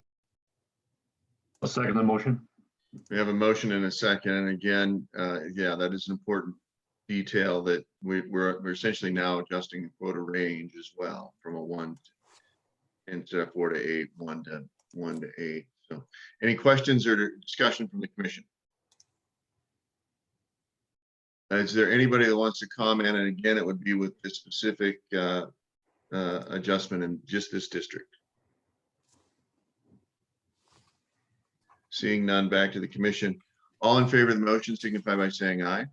Aye. Aye. Thank you. Motion carries, and we're on to Peregrine. Mr. Chairman, members of the commission, and Director Williams, Peregrine falconry take. This is a final in front of the commission today, and the proposal as it sits today does not represent any change from what was adopted earlier this year. And so in that context, if the commission adoption mimics the proposal, no comment required from the podium today. This represents largely a status quo. Some of you may remember, some of you were directly involved when Peregrine take was reintroduced as an option in Montana, you know, as one more indication of the, you know, the fabulous success story that Peregrine recovery is. And the commission responded, recognizing the long history of Peregrine, that relationship with hunting and relationship with that species group, and put a Peregrine take opportunity in place. I think it's fair to say, we think it's fair to say that take has proceeded as the commission has prescribed. We haven't run into issues from the standpoint of the species or from the standpoint of compliance. So again, in that frame of mind, recognizing recovery, recognizing that we don't detect impact, we didn't predict impact to the population, we see compliance. We propose largely a status quo with the addition of one additional eyrie that prohibits take. There are some nest sites that are highly visible, and they represent a significant value to the public just from the standpoint, not just, but from the standpoint of wildlife viewing. And so we propose to add to the list of those nest sites that are precluded from this take. To be very clear, that's not to suggest, my comments here aren't to suggest that everybody is on board. If you look through that public comment, there are those that are opposed to take and possession of live wildlife, and those voices are certainly in this conversation, to be sure. But again, when we look at the tradition of the use, the compliance, you know, the high standards that the falconers hold themselves to as far as training themselves and training the bird and keeping care of the bird, again, no impact to the population, and to our eyes, very good compliance with the structure that the commission has put in place. Out of that background, again, we propose largely status quo, the addition of that one nest site because it's highly visible, And we're deferring to that value here to preclude take. In that context, this is a final, no change from the earlier commission adoption. So unless the motion changes that, no public comment required today, Mr. Chairman. We'll respond to questions. Thank you, Quentin. Do I have a motion on the Peregrine Falcon? Mr. Chairman, I move the commission adopt the FWP's proposal to authorize the take of up to 10 peregrine falcons for falconry purposes by residents and 1 peregrine falcon for falconry purposes by non-residents, and authorize the addition of the eyrie near Milltown State Park to the list of prohibited sites during the 2020-21 take period. I'll second. I have a motion and a second. This is a final. Are there any questions or comments from the commission? It's just exciting that Montana residents get to, engage with this recovered species. And the falconers do hold themselves to an extremely high standard. It also demonstrates that the Endangered Species Act is not the cudgel that some people say that it is, that it can be malleable. Animals do recover, as we've seen, and then they become an opportunity for recreationists and sportsmen to utilize. And so I've always enjoyed this time, and I enjoyed being involved in the beginning when we first authorized this take. So if there's no other comment, all in favor of the motion signify by saying aye. Aye. Aye. Motion carries. It looks like now we're going to move into some of our property management issues.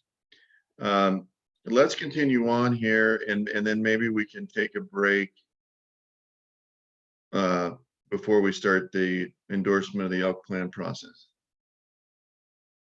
Mr. Chairman, members of the commission, Director Williams, thank you again for the opportunity to present. Commissioner Stuker, I'll again follow up and confirm that answer or adjust it if that's the case before the meeting concludes today. I'll be back with another opportunity to present on CWD, but for these habitat items, Division Administrator Ken McDonald is presenting. Thank you. Mr. Chairman, committee members, commission members, I'm Ken McDonald, the Division Administrator for the Wildlife Division. I'm going to start out with just a little news item here. Wanted to let you know that this past month we've finally closed on a large conservation easement that you guys endorsed way back in October of 2016. This one's the Coal Creek Conservation Easement. It's in Region 7, borders along Custer and Prairie counties. It's an easement on 10,000, a little over 10,000 deeded acres. The ranch also includes about 4,400 acres of BLM and 960 acres of DNRC. So the total ranch is a little over 15,000 acres. This was a project that it's been in the works for a couple years, in part because of some of the funding. We purchased this with a combination of Habitat Montana and the NRCS ALE program. And finally we're able to close it. So I just wanted to pass that on, and a lot of appreciation for the landowner for his patience, as well as NRCS for helping fund that. So there's one in the win column for us. Moving on, our first action item today is final approval for the Mount Hagen Wildlife Management Area Grassy Mountain Edition. This is a project that's a fee title purchase of 244 acres. The parcel is adjacent to the Mount Hagen WMA and adjoins a parcel we acquired last October as well. So it fills kind of an important gap. Project was endorsed by the commission in August of 2019. Since that time, we've been doing our due diligence and are ready to close on it now. The 244 acres, like I said, fills kind of a key gap that helps maintain the integrity of the wildlife management area. It provides for a host of species, including deer and elk, and helps facilitate migration for those species between calving areas on the east side of the Continental Divide and wintering areas on the west side of the divide. It also includes about a mile of Oregon Creek and some adjoining wetlands, so it has some real important values for fisheries and wildlife as well. This project, the purchase price is $658,900, which is the appraised price. The funding will be coming from Habitat Montana to cover that cost. As part of our due diligence, we do an environmental assessment and public process. This effort included a public open house in Butte back in December, public notices in the media, as well as mailings to adjacent landowners. Based on the public process, we got 11 comments. All were in favor of the project, including the Anaconda Deer Lodge County Commission. So the decision is made to proceed with the purchase with your approval. And then with your approval, it would also go to the land board, and we would seek their approval. And then just one last point I wanted to make is our partners at the Rocky Mountain Elk Foundation were real integral in helping secure this property until we could get through our due diligence and the rest of our processes. So I just wanted to express our gratitude to that great partner to help us get us where we are today. So with that, I'd be happy to answer any questions. Thank you, Ken. Let's go ahead and start with a motion, if I could, please. Mr. Chair, I move the commission approve FWP's purchase of the Grassy Mountain addition to Mount Hagen WMA. I'll second the motion. Motion and a second. Questions or discussion from the commission? It's a great project. Been going a long time. Thank you, Ken. All in favor of the motion? We have one comment. Oh, okay, good. Thank you, Shauna, for that catch. Yes, if we have people to recognize, go ahead. Please state your name and who you represent and where you're from. Thank you, Chairman, Commissioners, Director Williams. This is Mike Mueller with the Rocky Mountain Elk Foundation, talking to you out of Missoula. Just FYI, looks like everything's working on the video. The video is a little off with the sound if you're just listening to the phone, but but it seems to be working well. Can you hear me okay? Yes, we can. Thank you, Mr. Mueller. Thank you. So not a lot to say. Ken did a great job. Thank you, Ken. I just want to thank Fish Wildlife Parks and the great partners that you are to the Elk Foundation and all the sportsmen out there. Vanna Bacladore, Martin, Belucas, Rick Northrup, and all the Regional 3 staff. We love our partnership with all of you and your support from the commission. The location tells the story of the project. I do want to mention that we finished another edition of the WMA last year, as you know, the Mount Hagen edition, 160 acre, that lies just to the south of this project we're talking about now. So it was really nice timing that we have a couple additions here to work on. And I want to recognize the landowner, the Haddix family, who's owned the property for some time, and let Vanna and I and the others take a look at this and have an opportunity to do this. And they may be listening on the phone, so I thank James and Connie Haddix for their support and their patience and the same vision that we had.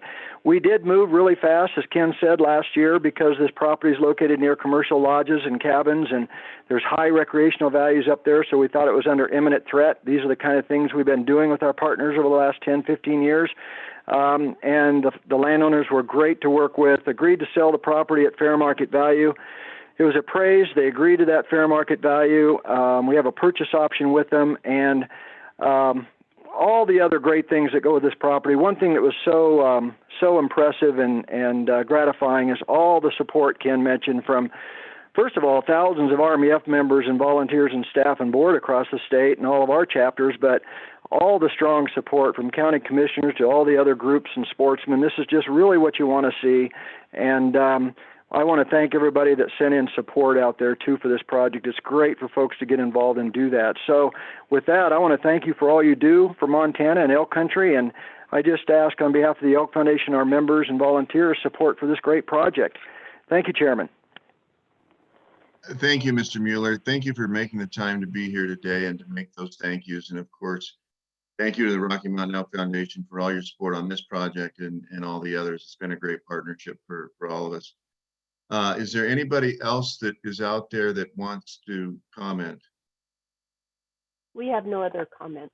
Okay, yes, and of course, special thanks to the Haddix family for being so reasonable and recognizing the conservation value and having such a love for this land that they wanted it to be protected in a way that creates habitat. So this is a part of the job that's fun. So with that, anybody else have any comments? All in favor of the motion signify by saying aye. Aye. Aye. The Woods Ranch WMA blowdown salvage project. Mr. Chairman, Commissioners, this is again, seeking final approval for a timber salvage project on the Woods Ranch WMA. That wildlife management area is about a 1,474 acre WMA located in Region 1, about 5 miles north of Eureka, right up to the Canadian border.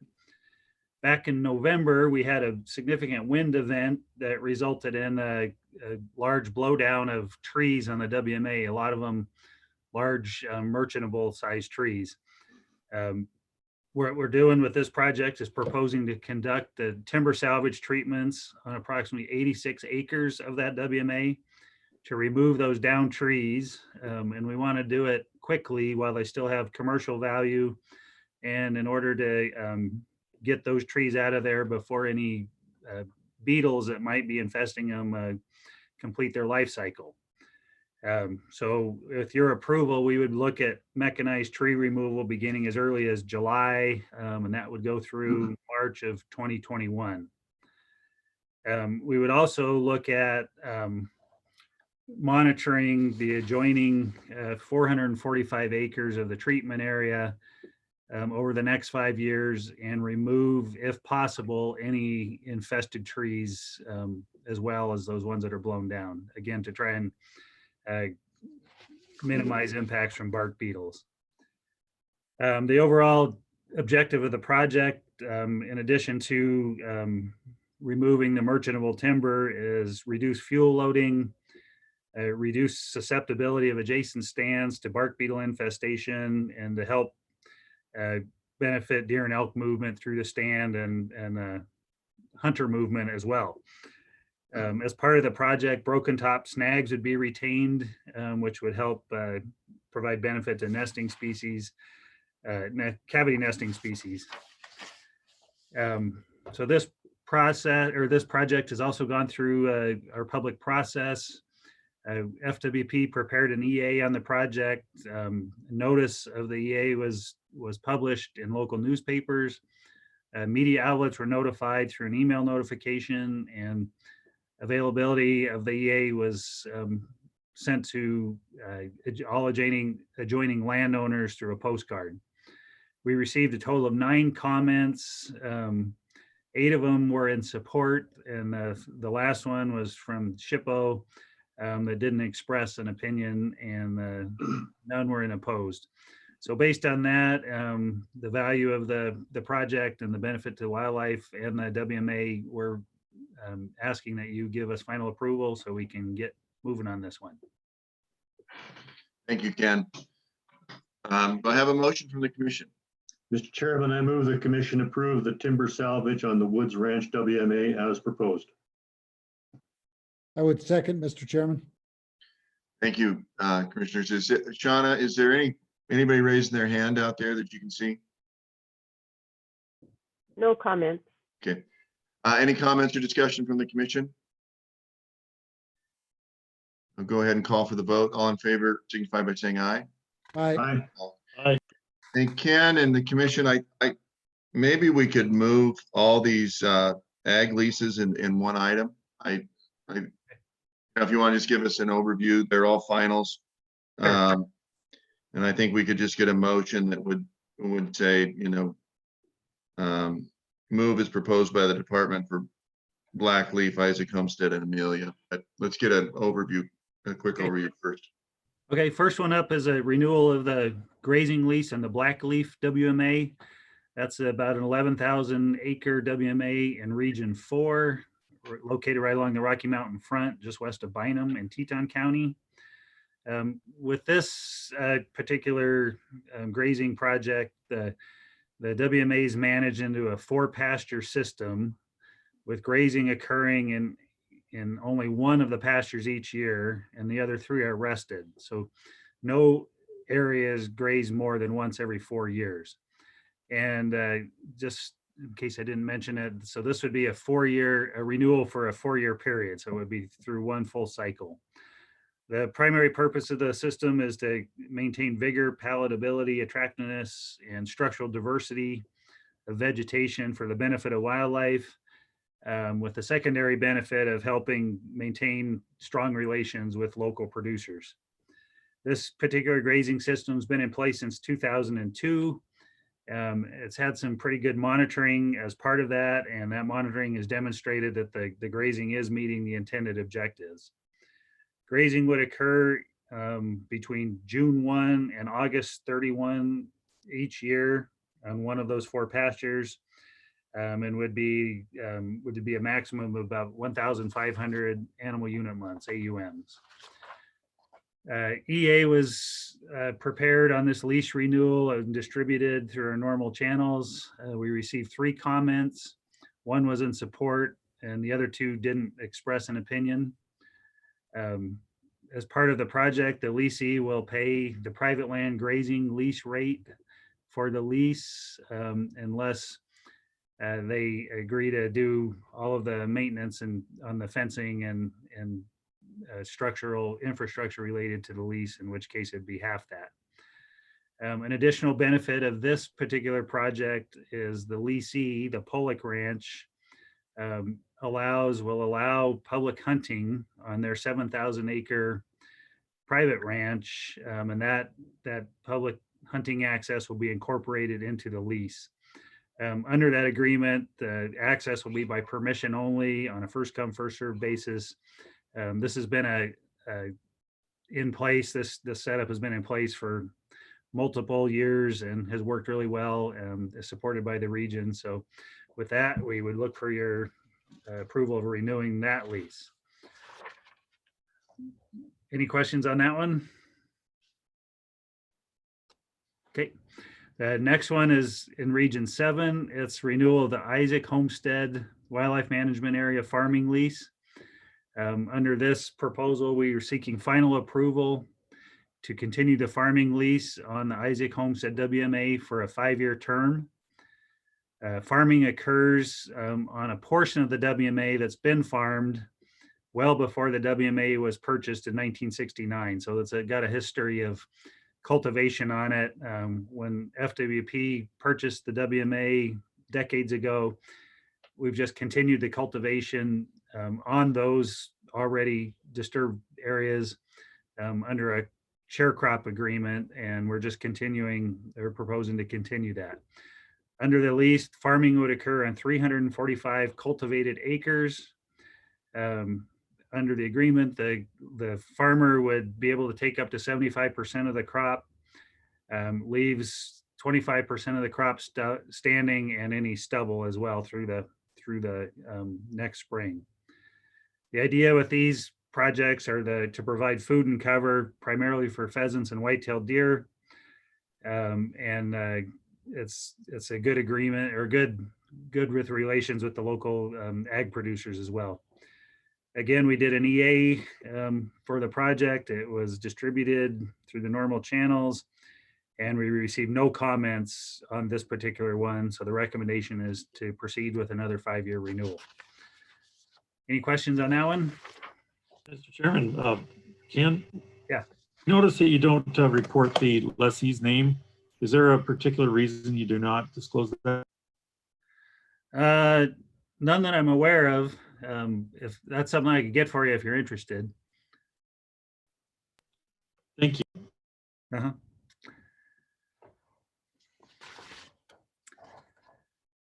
Okay, last one is Amelia Island Farm Lease. This is a real similar to the Isaac Homestead, just a much smaller basis. So Amelia Island in Region 7 is a 191 acre wildlife management area. The share cop agreement and lease would be on 48 acres of that. Again, it was an area that was historically cultivated well before we acquired it in 1980. Leasee would leave about 25% of the crop standing and be able to take up to 75%.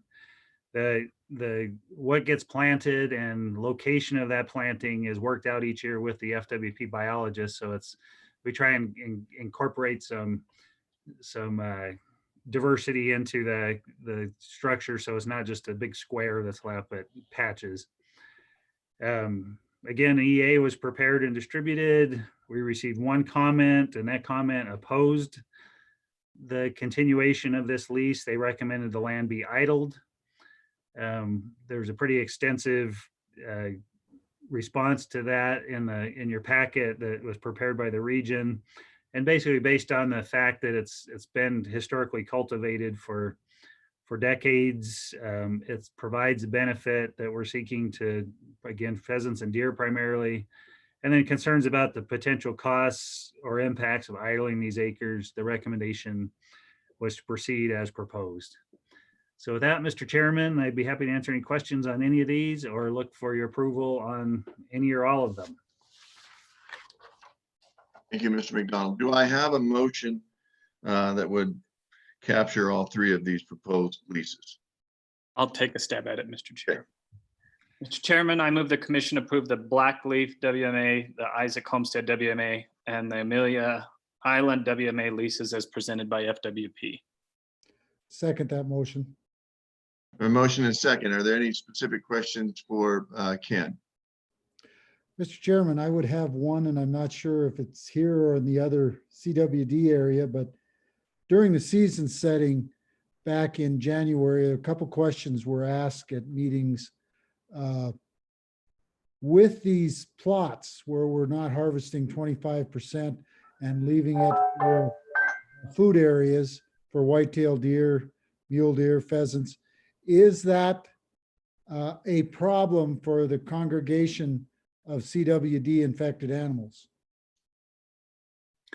Mr. Chairman, Commissioner Stuker, I think anything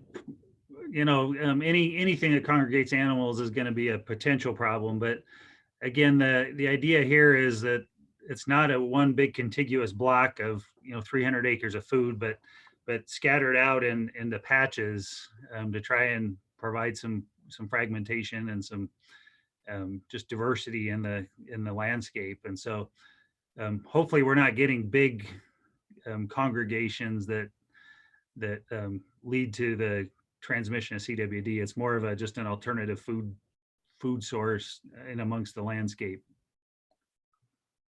Thank you. Just, Mr. Chair, to follow up, and you said the biologists work with the leasees to plan that out in that areas. So Yeah, I'm sure they have that in their mind. Yeah, both what gets planted and how what gets left, how that gets distributed across the landscape. And we do have one comment. Okay, thank you. Go ahead, please identify yourself and where you're from and make your comment. It's Brad Schmitz, I believe. Chairman Colton, I was just going to add to Commissioner Stuker's or Commissioner Brower's question. There's enough hunting pressure on these places and they're all along the river corridor, and so those primarily whitetails when we're looking at the CWD question. So those deer are moving through this property onto the neighbors quite regularly with hunting pressure moving them along with food resources. We do attract deer there because of the food resources, but it's not much different in some of the neighboring areas. So we really don't see a cause for concern with an increase because of adding population or increasing numbers of deer. Thanks, Brad. That's helpful. Anything else from the commission or anybody in the public? All in favor of the motion signify by saying aye. Aye.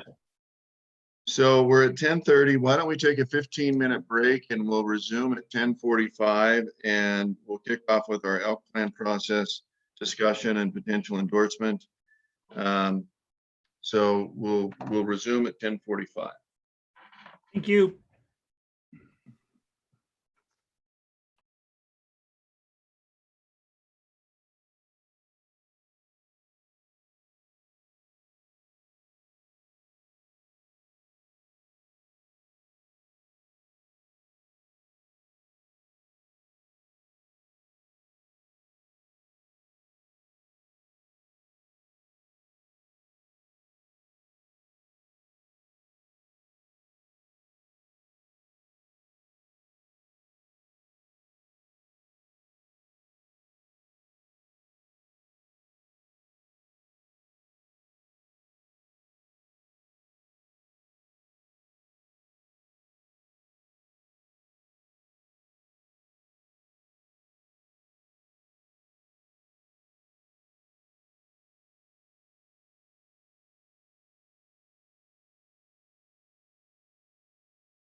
You guys sure look good with your jackets and ties.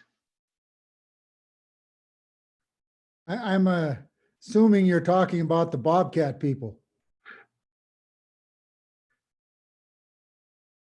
I don't even think they make Idaho Vandal ties. Some of my favorite memories of the Idaho Vandals is Gus Johnson and playing against that guy. I thought you were going to say beating them. Not when Gus Johnson was playing.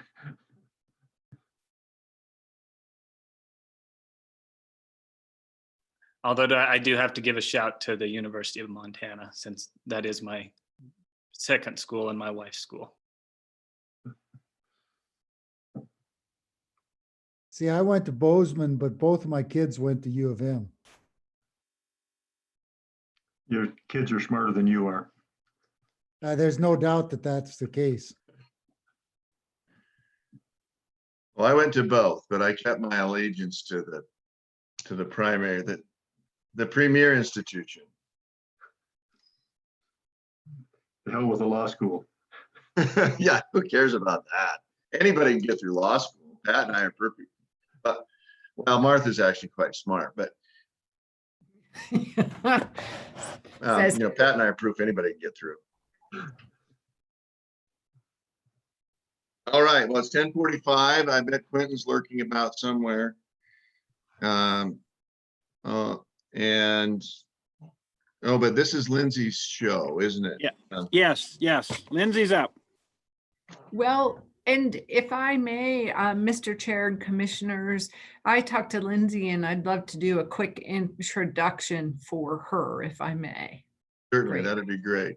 Great. I just want to address that, how much deliberation we have put forth in providing this first step in the process to develop an elk management plan, and that we have put, thanks to Lindsay, but also to many others, we've put more thought and effort into this elk planning process and what it should look like than we have in many of our other plans.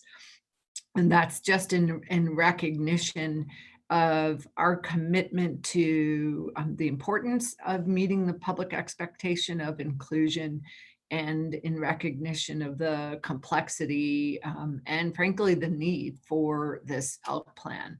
So the reason this is our real first commission presence is because we've been putting so much time into the process itself, not necessarily the substance, but really what's the best process going forward. We will absolutely continue with regular presentations of the plan and the process to the commission. And we will do this one piece at a time to reflect our effort to stay connected, certainly with the commission, but also very much so how we include the public and local communities as well. So with that, I want to welcome Lindsay and look forward to her presentation as well. Thanks. Thank you, Martha. Lindsay, thank you. We're excited about this. Thank you, Director Williams. Mr. Chairman, members of the Commission, Director Williams, I am Lindsay Parsons, Deer Elk Coordinator for Montana Fish, Wildlife, and Parks. And I am here today seeking endorsement to begin the process of developing Montana's new elk management plan.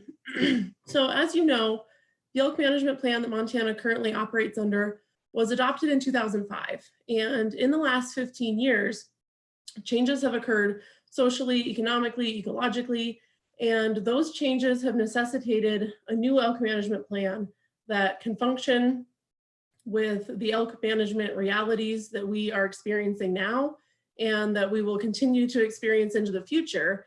And I think a lot of those issues came to light in this last season setting, as we all know. And so the timing is now to begin this new process. So I am going to share my screen here. Hopefully this works.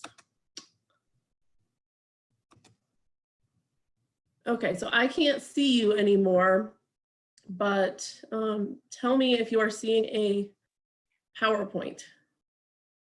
No. No. Hold on one second.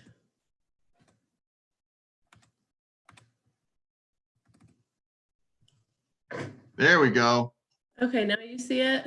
Yes, thank you. Review here. We can still see you on the side too. Oh, perfect.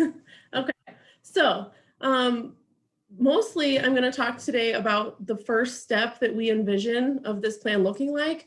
But before we do that, I want to touch back to the point that we're here today seeking endorsement from you, but also this is something that we plan on maintaining regularly throughout plan development. So using the commission process as a way to seek input from both the commission and the public is something that we plan on maintaining through every step of the process. So we want to keep both you and the public informed and also be transparent so that everybody is aware of where we are at in this process and has opportunity to comment on the process and products throughout plan development, rather than us showing up a year or so from now with an end product and not having that input throughout. So the first step that we envision in beginning this plan development is a citizens work group to provide some initial guidance. And so this will include diverse stakeholders. And this group is going to be tasked with defining an elk management issue statement, and as well as some meaningful and enduring principles surrounding elk management. In other words, what would successful elk management look like?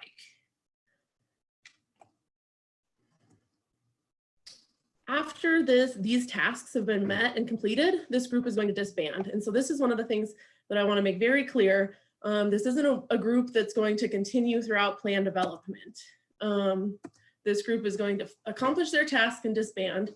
It will not be tasked with making decisions about management tools, specific hunting district strategies, or writing the elk management plan. And this is something that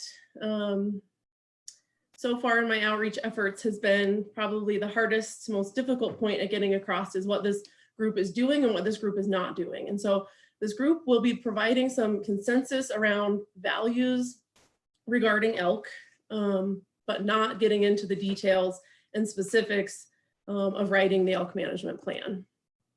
They also will not be setting objectives. So this group, we are hoping will be 10 to 12 members.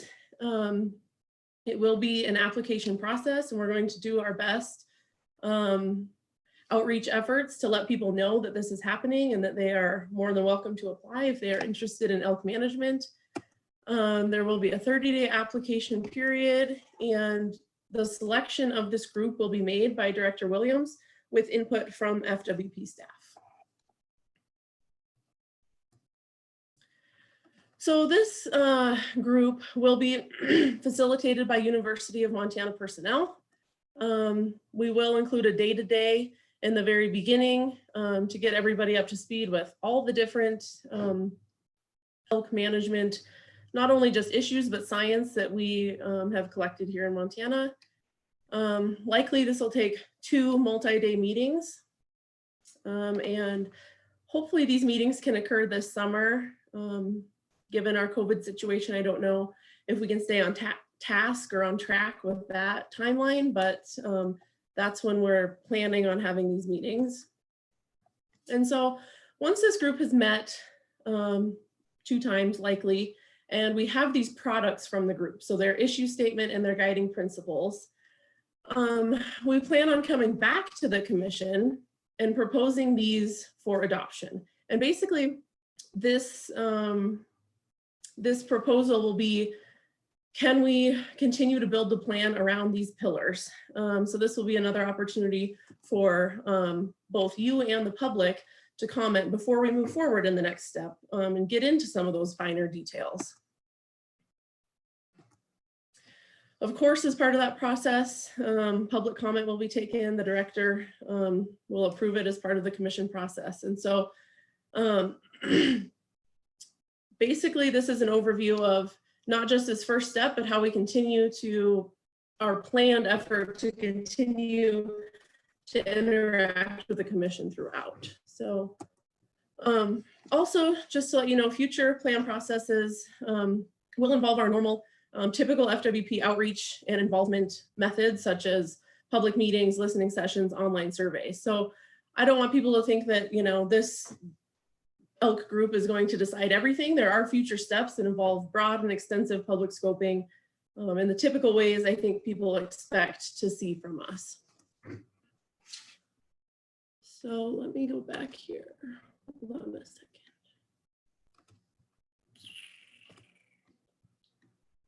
Okay. So that's a basic overview of our first planned step in this development.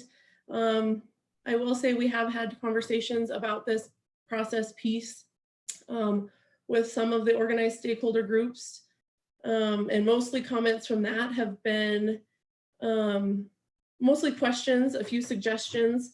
Probably the biggest concern that has come out of those conversations is, you know, recognition that this is a tough task, and that reaching these tasks that we are charging this group with are going to be difficult, as well as some skepticism that opposite ends of the stakeholder spectrum can come together on an issue such as elk. And with that, you know, we just fall back on that this is a structured process, and we are using trained facilitators that are professional facilitators. And so we are trusting in that process to get these products that we need. So given that basic overview, I am willing to take any questions you might have. Go ahead. Any questions from the commission for Lindsay? Yes, Mr. Chairman. This might Lindsay or Martha, but do you know, will a commissioner set in on that initial meeting? You said that initial guidance group will meet a couple times. Would it be an expectation that a commissioner would be there? Mr. Chairman, Commissioner Brower, as of now, no, we don't expect there to be a commissioner there. We could change that if that's something that you feel is necessary, but our current plan has not included a commissioner. Just, maybe I'm somewhat mistaken, but it seems like that kind of seems to be standard with a lot of the processes we've gone through before.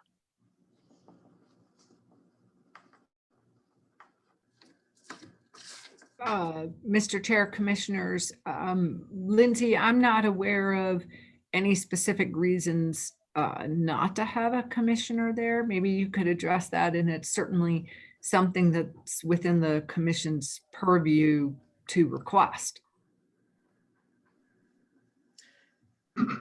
Mr. Chairman, Mr. Williams, I don't see any reason not to, if that's something you would like. I know for certain that we went through great deliberation deciding whether internal FWP staff, if one of us should sit on this board or this group. We decided against that because we wanted this to be a publicly driven process, and we didn't want FWP staff to be, you know, steering the group in the way that we might want. We want it to be completely publicly driven. But you as a commissioner, I don't see that being an issue there. So we can consider that in moving forward. And I guess maybe I don't know if I necessarily meant that a commissioner would be on this initial committee, just having one of us be there to see the process. I mean, all the meetings will be public. You know, we really can't probably limit anybody from participating.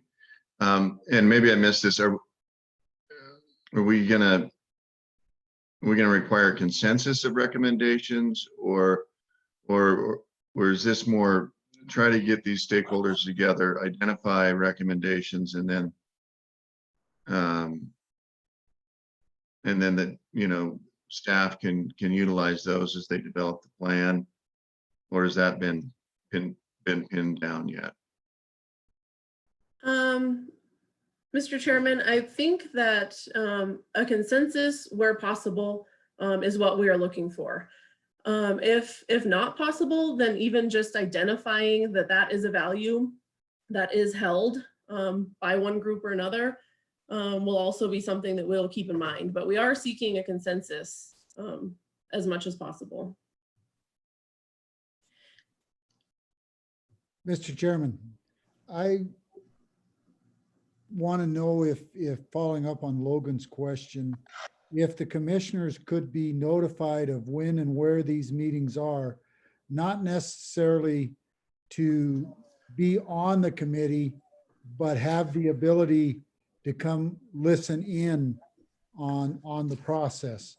I think that would be helpful to the commissioners. Mr. Chairman, Commissioner Stuker, that is certainly something we are willing to do. Absolutely. Thank you. And I have one follow-up question at this time. And that deals with your committee. Do you have any idea yet of how that will be made up? Will it be equal parts landowner, sportsman groups with some different type of outfitters? You know, we have several out there. We have outfitter guides that rent property. We have people out there that actually charge a trespass fee and charge in those manners. And I really think all of those need to be represented, even if we have to go out and try to recruit some individuals to apply, because if we do not have all of those groups represented, I fear that we may have trouble coming up with a solution as we move forward. And I know that's going to be difficult, but I do feel they all need to be represented within this, bring up all of the issues that are going to need to be brought up so that we can move forward, because I do not want to get into a situation like we are on the Madison and have been for moving around for 3-4 years. If we can get all the stakeholders involved at the start, I think we'll have better success. Mr. Chairman, Commissioner Stuker, to answer that question, I agree. We would like as many different stakeholders as possible to sit on this group. We do not have a set amount of, say, landowner slots, sportsman slots, etc. That will depend on who applies and what perspectives they represent. Not only how well they can represent that perspective, but how well they can listen to the other sides of the issue as well. And so those aren't predefined, but certainly we want to include as many different stakeholders as we can and as apply. And I would agree with that, but if you don't have some semblance of equal parts, if you have too many of one side, whether it's landowners or sportsmen, you're going to have trouble getting a plan out, I fear, that will address all of the concerns and make it more difficult to get it through the commission. And when we get done, we need the buy-in of all of those parties. If they feel they were not represented within this structure or not represented well enough, they might just disregard whatever we throw out there. And I'm talking about the landowners, and we'd be in no better situation than we are today. Mr. Chair, Commissioner Stuker, I'd like to add in, I think we have tried to learn a lot from the past committees that we've had.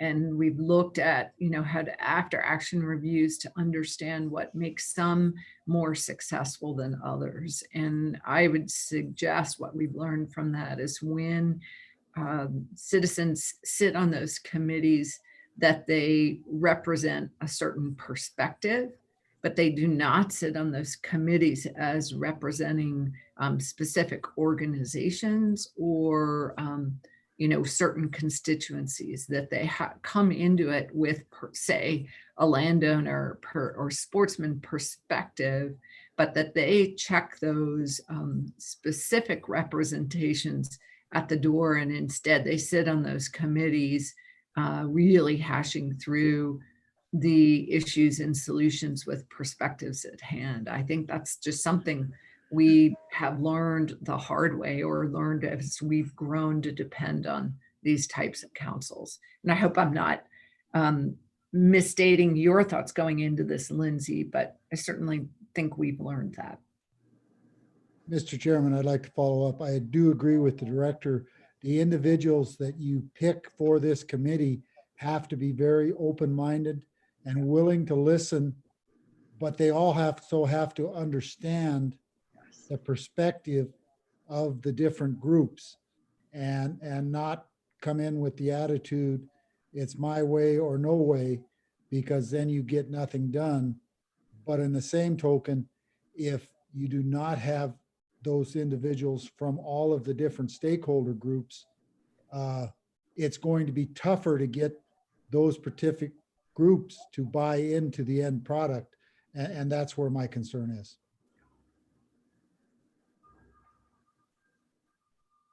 It's always the challenge when we appoint these councils, or that you want a representative body, but as we've seen with Madison, as we've seen in years past with PW, as we saw with the archery elk working group, people are identified to participate, so there is a diversity of stakeholders, but then they kind of cling tight to the flag that they brought. And I think we're going to get a broad enough. I think there'll be a lot of interest in serving on this, and I think it's a unique opportunity to identify some people that maybe can really work together and still be representative of the different ideas and the stakeholders. And I think the other thing that's really important is, we adopted the elk plan in 2005, and after quite a bit of time, and we have so much more knowledge about people's acceptance of plans, how long they want them to be in place, how rigid they want the department to adhere to the structures of the plan. But we've got a pretty experienced commission when it comes to dealing with elk seasons and elk season setting. Both while on the commission and not. And this last biennial season setting was very interesting because, as the final meeting went, it certainly wasn't as contentious as I anticipated it was going to be. And a lot of folks felt that they were left out in the cold a little bit. Overall, you look at what people were saying at that final meeting and have said since, our season setting process really worked well this year. Of course, this is me patting myself on the back to some extent, so I apologize for that. But given what we threw out there and where we landed, I think we learned a lot about different parameters that we can work within. And so I think we need to pick up on that. And I think we have a little bit of momentum right now,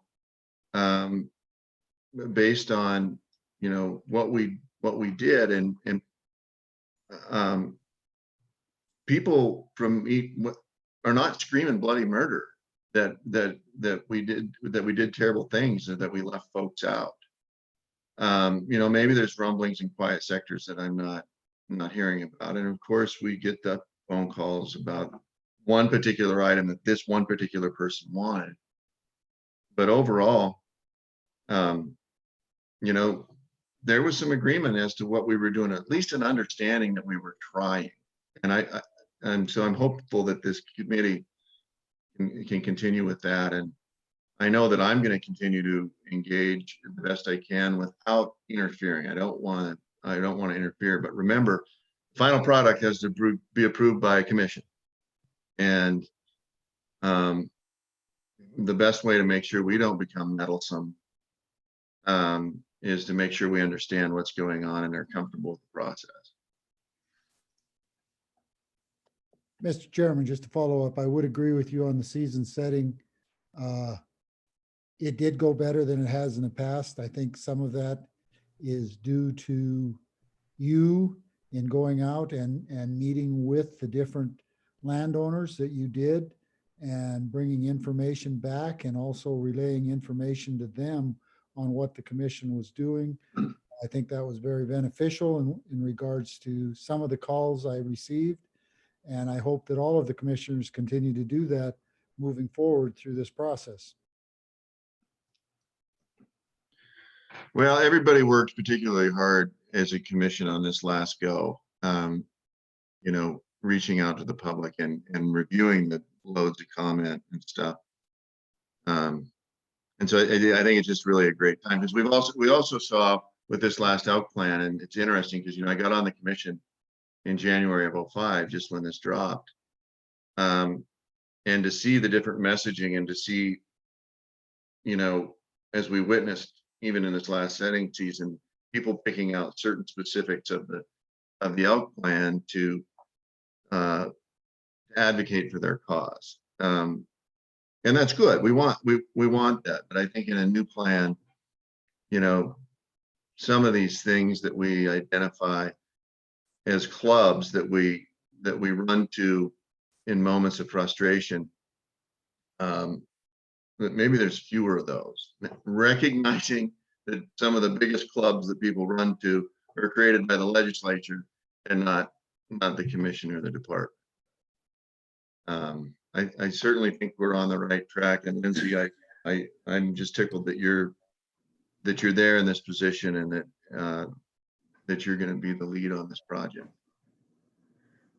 Thank you, Mr. Chairman. And if I will just say that you are absolutely right that this commission particularly is keen on elk management issues and does have a lot of insight. And that is one of the reasons why we do plan on building the plan with the commission and the public each step of the way, so that we're not at an end product that people disagree with step one. And, you know, these pillars that we've built the plan around aren't in agreement with the public and with you as the commission. So like I said, this is a planned process to keep everybody in the loop all along. And I think we have a lot to gain by seeking your input throughout. You know, I want to add a couple things in here. I've had some experience with these kinds of matters, and I think that a couple of things really jump out for me. And one is to have the facilitated process. And I think coupled with that, I think the products that we're looking for from this group, you know, are of a nature that they're going to generate a lot of good discussion. That discussion is going to have to be wound down to some submittals, I guess, that we can all look at and one thing or another. But you know, it doesn't seal the plan itself. I mean, it really, this is the guidelines, the framework guidelines that we're going to be looking at, you know, as we move forward on this, because this is going to be a big job. It is. I mean, I'm sitting right here looking at this blue book that's several hundred pages from last effort 2005, you know, and there's a lot in there, and a lot of it is it's representative more of the what's going on the ground right now and the biological input to what actually, you know, happens hunting district by hunting district or elk management unit by elk management unit, or however it works out. But I think by starting out with this kind of a group and the issue statement and the guiding principles is right on. And I really believe in facilitated meetings to keep people in focus, keep it in focus. And yeah, there are going to be lots of different points that people are going to bring up and some different preferences they might have, but they got to bring together something that represents an issue statement, you know, and guiding principles. And I think it's all very doable, and I like the way you're started.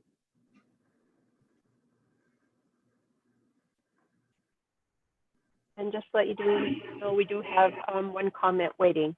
Oh, thank you, Shauna. Yeah, let's go ahead. I anticipated on accepting comment. So whoever's out there, go ahead, identify yourself and share with us your thoughts. Hi, this is Chuck Deneau. Can you hear me? Yeah. Okay. Go ahead, Mr. Deneau. Great, thank you.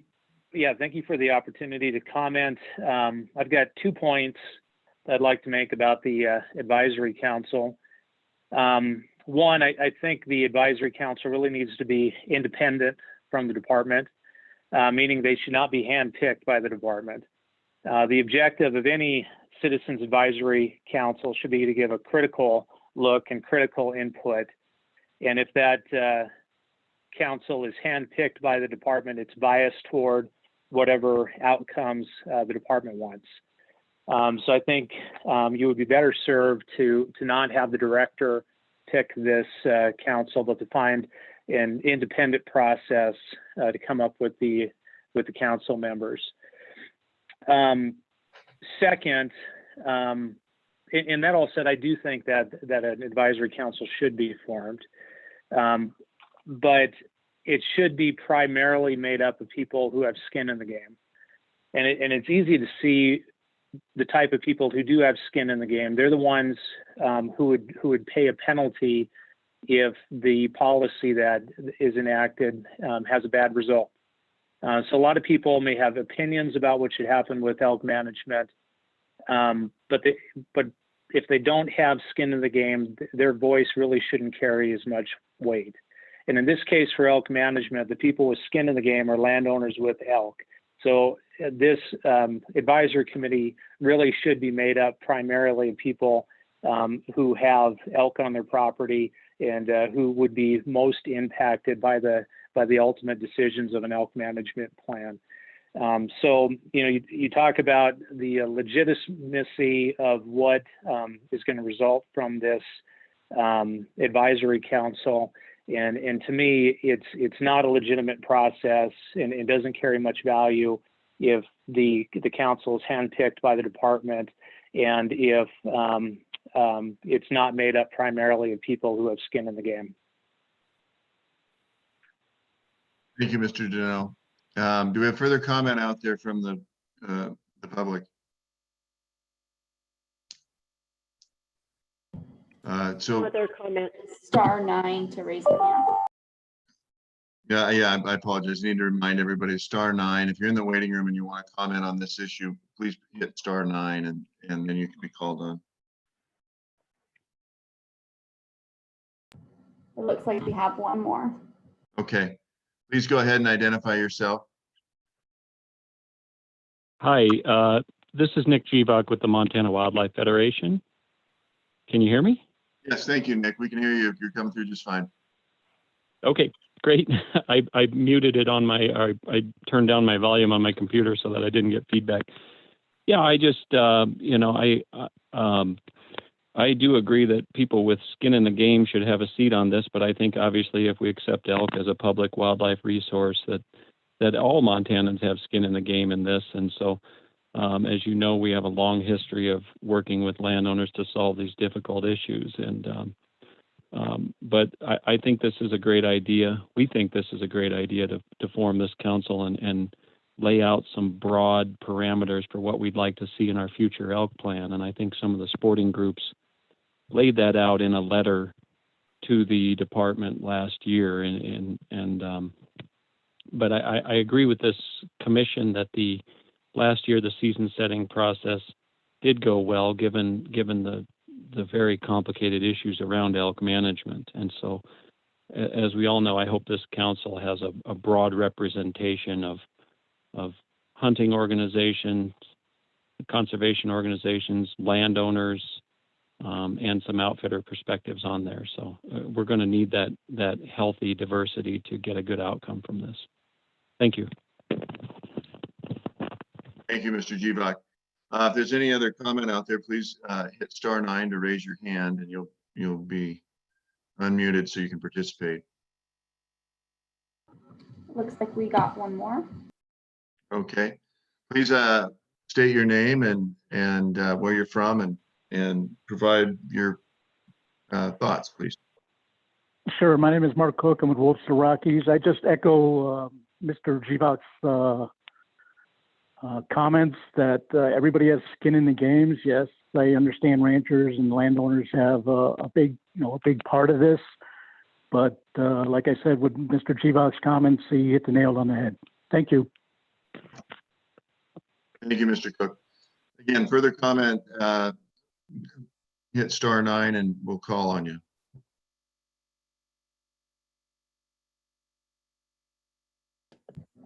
Looks like no further comments. Thanks, Katie. Okay, back to the commission. I think what has been required here is an endorsement. I lost my cover sheet. I apologize. I don't know if it was in the form of a motion. I believe that it was. Mr. Chairman, Yes. I move the commission endorse proceeding with the development of a new Montana elk management plan. I'll second the motion.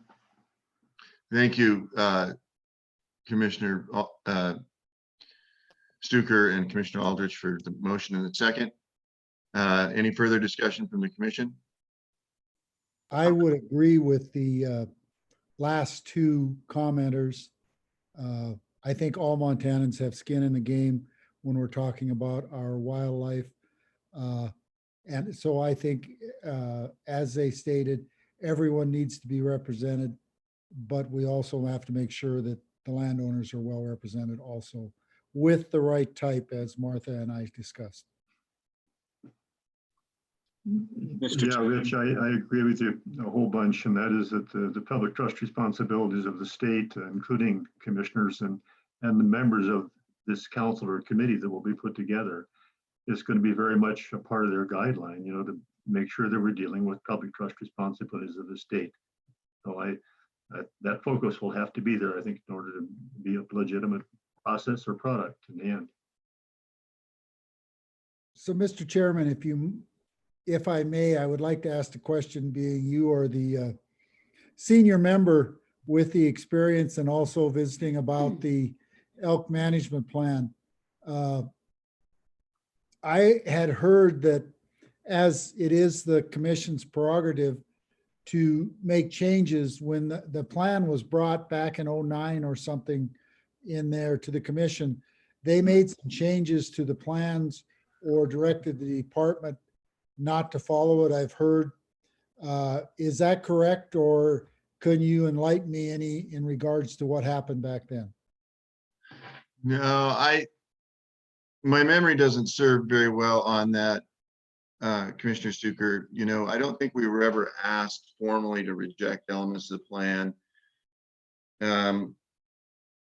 or modify. I don't remember any commission action that actually modified the language of the plan. There was a lot of discussion over different times, as we saw again a little bit in this last season setting, and you know, frustration about maybe not following the plan to the letter, and not enforcing some of the particular clauses in the plan that kind of read, if this happens, then you do this. But I don't have any recollection of us formally in 2009 saying we're not going to accept that portion of the plan, or, you know, certainly even in our last season setting, I mean, it would be very easy. You don't have to be a lawyer to say, hey, your votes and your decisions don't line up with the guidance of the plan to the letter. You know, that's just the nature of the process. As we didn't follow certain tenets of the plan at different times over the last, 15 years that it's been in place. But I think there's always been an attempt to do that. Quentin, do you recall any specific action in 09?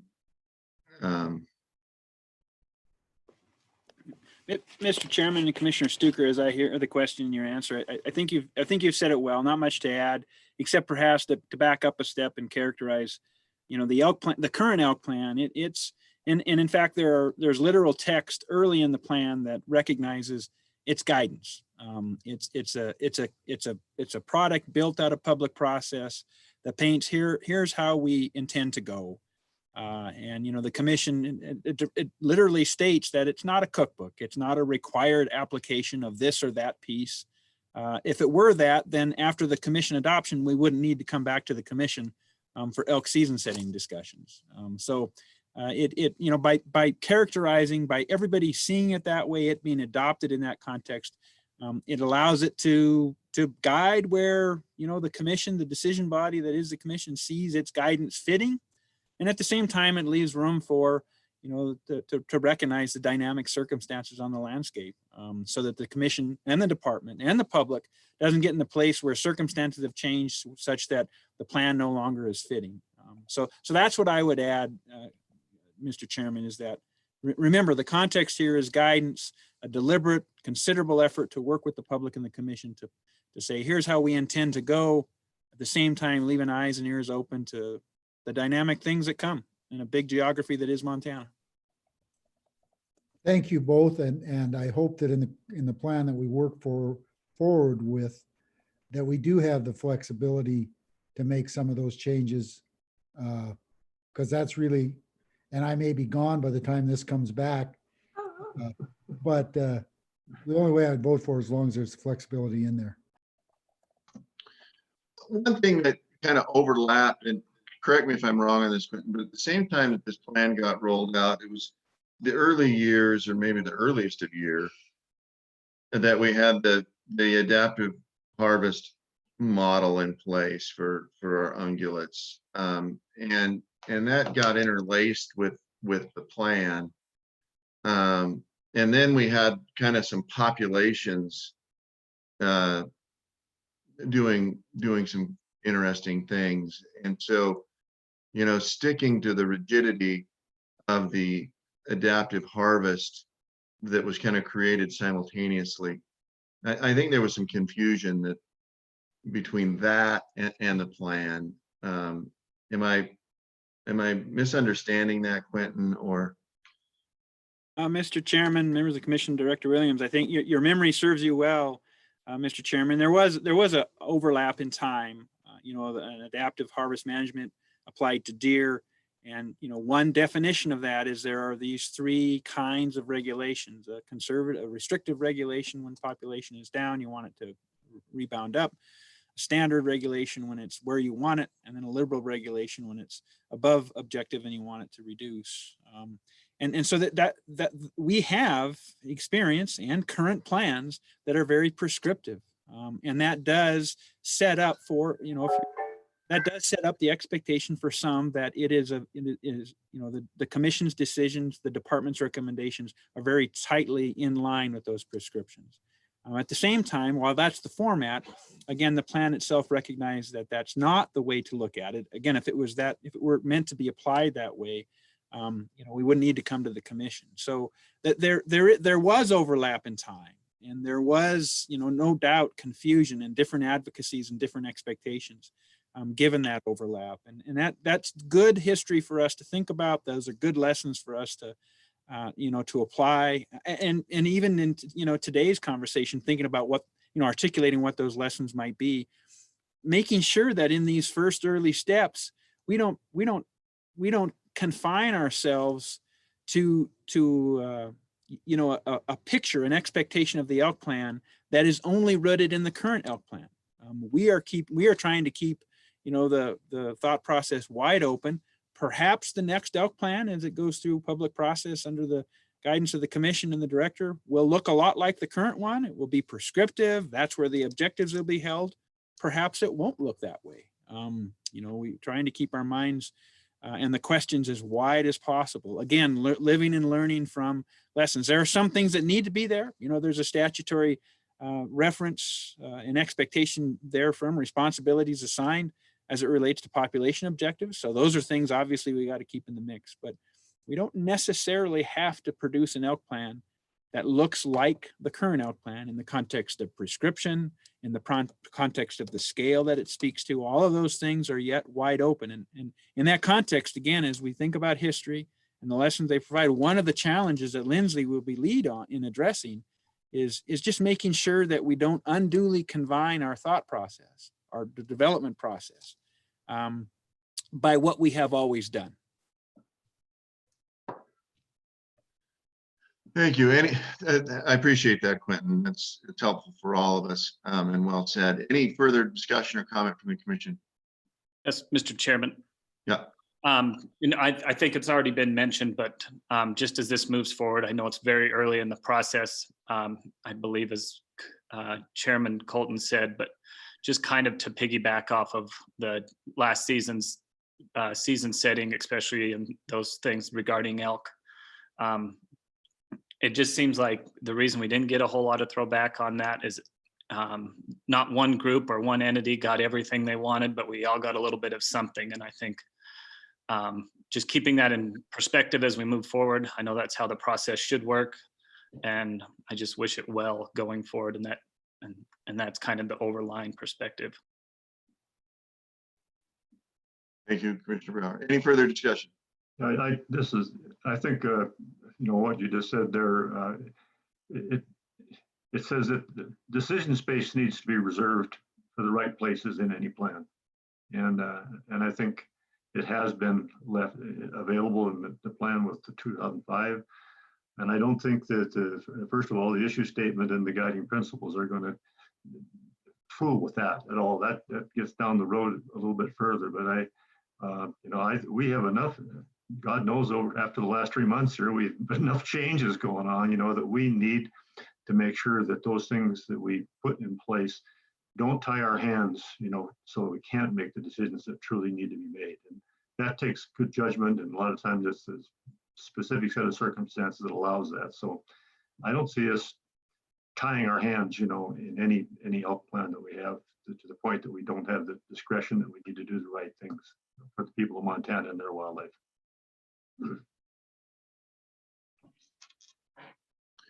Yeah, well, anything else? Okay, we have a motion on the table to endorse the proposal as presented by the department, and specifically Ms. Parsons. All in favor of the motion signify by saying aye. Aye. One last thing I'll say, kind of back to biennial season setting, is I hope everybody stays safe, because I need a lot of people out in the field in the fall for us to know if what we put together is going to work.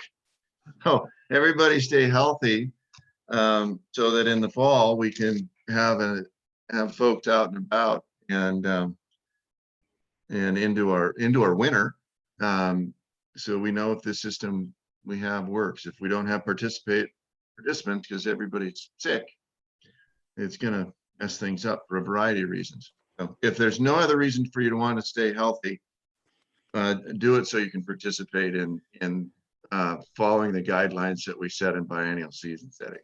Stay healthy to harvest elk. Stay healthy to harvest elk. That's Mr. Chairman.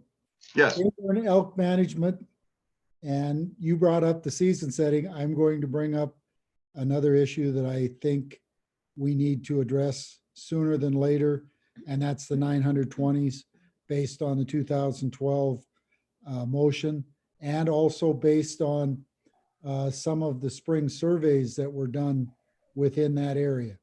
Not saying we're going to change anything, but the motion said we would look at it and look at population objectives.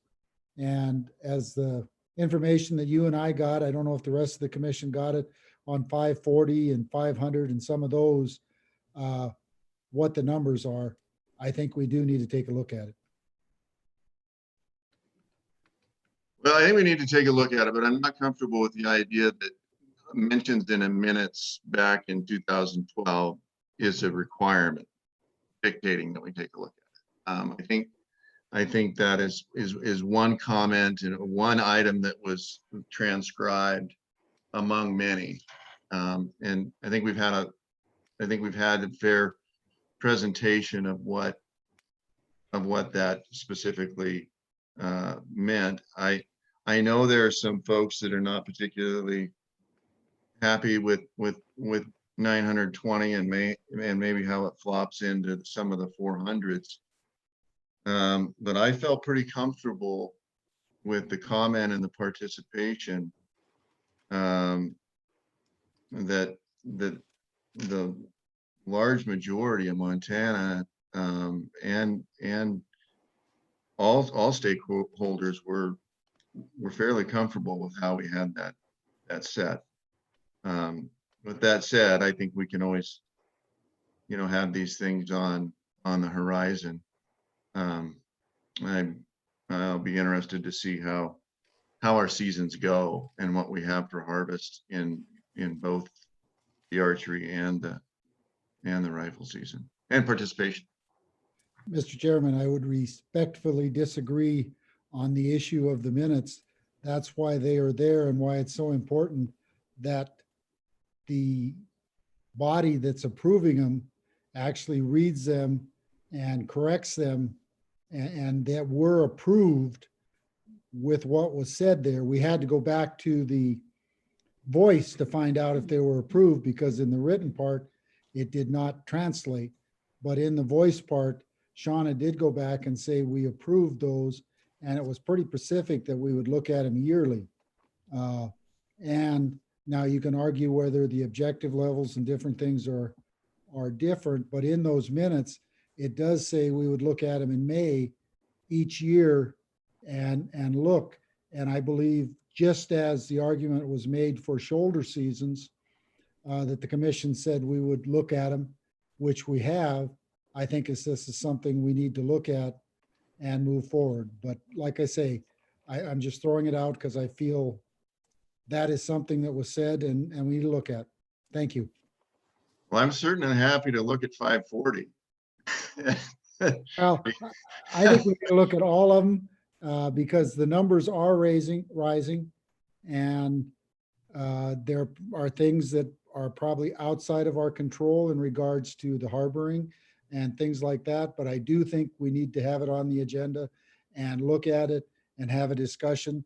Not saying that anything will change, but I think we will then be following the intent of how I read the minutes and moving forward. So I will leave that up to you as chairman, but thank you. That's noted. All in favor of the motion signify by saying aye. Aye. Aye. Okay, do we want to move right into CWD? Is this, how long are you going to be, Quentin? 30 minutes? Do we want to take 5 minutes or should we just keep going? Happy to take a break if you want to. I intend I'm going to be, as I am, I'm going to be general, and we'll let Q&A find the details. So it's a big topic, a lot of details, but I intend to be pretty quick with at least my piece of the initial entry into this topic, Mr. Chairman. Yeah. Mr. Chairman, commissioners, also, I'm going to have to sign off at noon because I have a cabinet call at that time too. Okay. Well, what's the prep? 5 minutes? Yeah, let's take 5. We'll come back just after 11:40.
Britton, we'll just wait for Commissioner Stuker. I don't know where he went. There's Commissioner Bioworth. Yep, sounds great. Whenever you're ready, Mr. Chairman.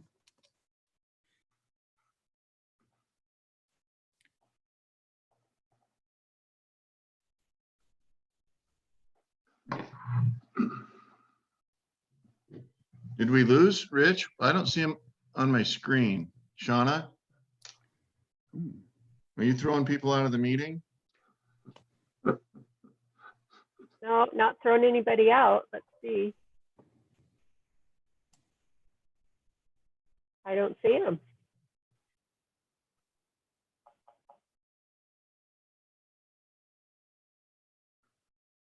What's the wind speed in Haber?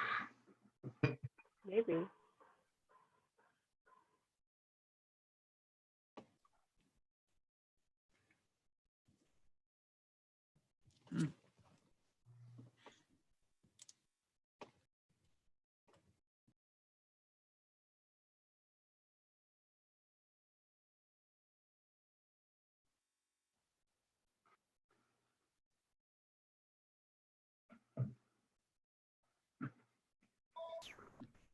I'm back.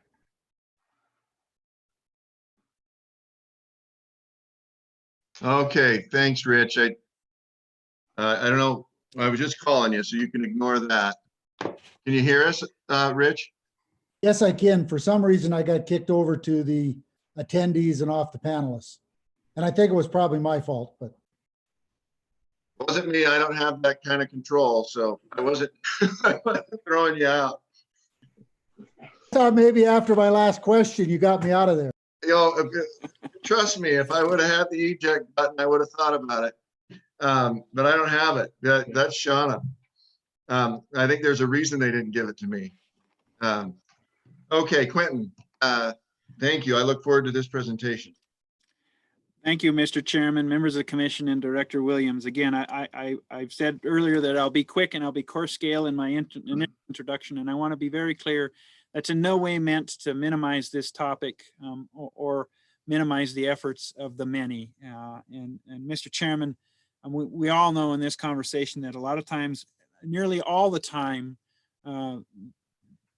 participants in the commission meeting are talking about, you know, the final distillation or the incremental distillation of enormous efforts from a lot of other people. And if that is the case always, it's in particular the case on this topic, CWD. I mean, from the commission, you know, to the engaged public, to the landowners, to field staff that are putting in a lot of effort, not just during the hunting season, but planning for the hunting season. And then, responding and summarizing the hunting season, summarizing in factual content and with reports, but also, making sure that those last samples collected are sent off and the results appropriately managed when we get them. So I just want to pause for just a moment to just make sure that everybody recognizes there's a whole bunch of people spending a whole lot of really concerted effort to engage this topic of CWD, and want to express appreciation. And least amongst them, while I have the privilege to present, I am least amongst them in that context. Mr. Chairman, members of the commission, again, Director Williams. So we are, again, starting with process. This is a proposed item. There are some decision points that we want the commission to respond to. And there are a couple of things that I would focus on. The first and foremost, the biggest change as we sat down after this last hunting season and said, okay, what'd we do? What'd we learn? What'd we do well? What could we do a little better? And remember also in that internal deliberation, there's also a connection to EQC, the Environmental Quality Council, the interim session body of the legislature, which has been also part of this conversation in a very helpful manner, both with respect to individual members and the body as a whole. And so these are what you see before are the products of those deliberations, the product of recognizing and applying those lessons learned, in some cases to propose changes. And amongst the commission documentation that you've got, the commission material, you'll see a coarse scale description of what kind of edits we have offered to the plan. And many of them, I would say, would characterize this way. They're a matter of course, I think, as you look, as you see the outward communication to the public and the way we presented maps and messaging and whatnot. And again, how we respond to next year's, how we respond to that experience in framing next year's surveillance, how we respond to public questions like the predation issue. Many of them can be categorized in that sort of context. Some of them in particular, we think are larger than others in the context of, impacts to be weighed and how they very acutely will fall to hunters and others. And amongst those is the proposed movement away from area-specific transport restriction zones. So that's those polygons we've been drawn on a map where we have detected CWD and say, you can't take a whole carcass out of this area. We have, as those polygons have grown, unfortunately, as through our surveillance and monitoring efforts, that now includes hunter submissions, wherever they be hunting, wherever they be harvesting. And that has been an additional help in us understanding where this disease is. But as those polygons have changed, and that means as those polygons have grown in number, those transport restriction zones, and then also we've had situations where as our positive detections occur, we change the boundaries. Those kind of details have gotten harder and harder for us to communicate, and they've gotten harder and harder for the hunters to hear, to keep track of, to keep contemporary awareness of. So rather than, so in response to that, we are proposing that instead of those area-specific transport restriction zones, we put in place, with the commission's authority, carcass disposal requirements. And those disposal requirements, we have the literal language. I won't read it, but it's in the commission packet. So for anybody taking a cervid, a deer, elk, or a moose in Montana, whether you're in an area that's been associated with CWD confirmation or not, you can move that carcass, but at the end of the day, the spinal material, the brain material, the head and the backbone, however people engage that material as they process or have animal process, needs to end up in a Class 2 landfill. We think a class 2 landfill, when it's with its lining, is a suitable answer for that material. And let me back up. That doesn't dismiss the potential for the hunter to leave that material at the kill site. Again, recognizing that that's already there. The animal was there, whether it's infected or not. So leaving the material on this kill site doesn't really change that circumstance. Staff have been very good in reaching out to Department of Environmental Quality as it relates to understanding, where and how many of those class 2 landfills are, how to engage them. And DEQ has been great at responding to those questions. So that's a biggie in front of the commission. Is it okay to make that transition? Reminder, process insert here, this is proposed. So whatever the commission ultimately decides today will go out for public comment. And we come back at a later date and time for final adoption. Another proposed change is we are proposing to add, different but the same, the legislature has put in some restrictions on the use of urine as a cover scent for hunters, elk urine, cervid urine. And that restriction requires that material to only come from an appropriately certified facility, alternative livestock facility. There's also the separate thing, the different thing that is glandular scents, scent material used for the same purpose, a cover scent, but not urine, rather taken from some of the glands of cervids.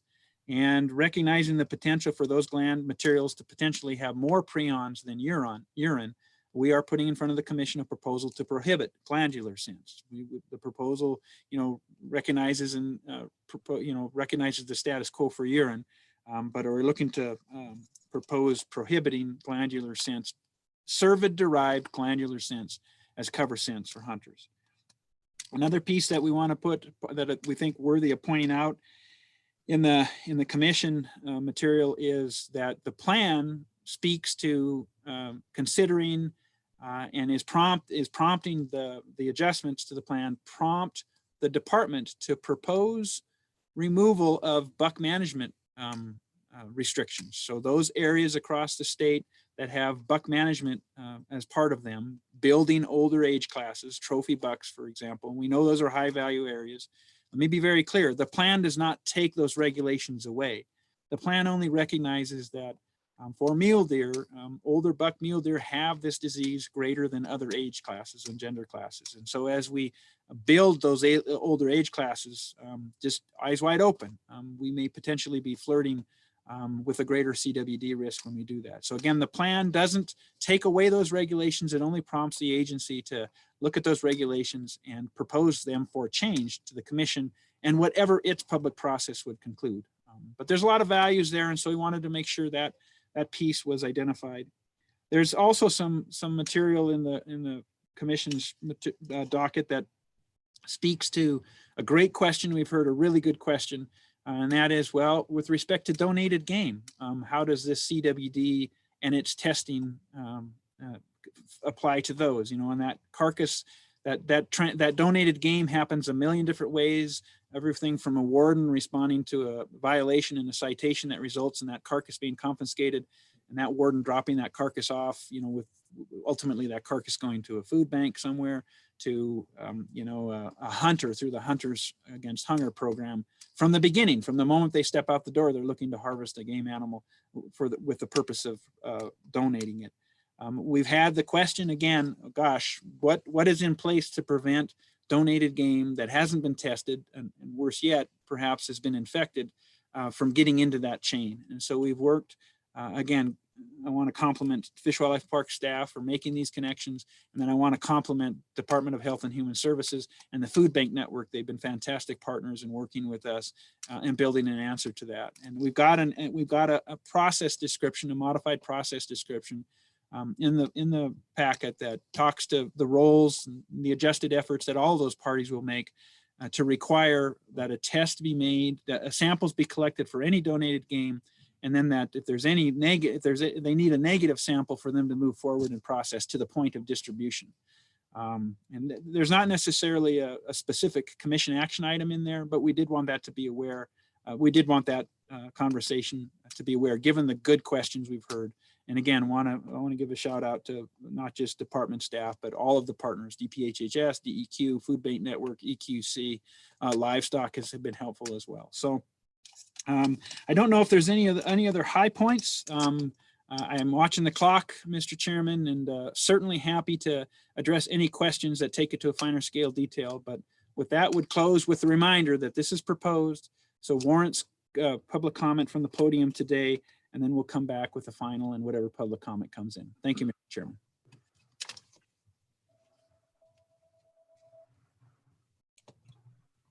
Thank you, Quentin. I'm going to hold off on asking for a motion right now, and why don't we just open it up with the discussion and questions to Quentin from the commission. Also, Chairman, there is one attendee wanting to comment when available. Great. I'll probably do that after we make maybe after we make a motion, and we've had our discussion. Mr. Chairman, I think there are some very good changes. I really don't have a question at this time, but in regards to the safety with the food banks, I know that's been a question by several people that have hunted in my area that always donate their game, and the disposal, I think, is a big issue also, because I know there are several block management participators here now that require all portions of the animal to be removed from their property. Nothing is to be left. So having, and I see in one map, it did put the locations of those disposal sites. So I think that is very beneficial also. And I know from my area, people did not stay in the containment area like they were supposed to. So if we can figure out a way to, and I think this plan does allow the transportation of the animal out or parts of it without completely boning it out, I think is a good step forward. Thank you, Commissioner Stuker. Yes, Mr. Chairman, along with that one, just a question on the impact for non-resident hunters. So are they just subject to the rules when they go back to their state that they're a resident of? So if they have a whole animal?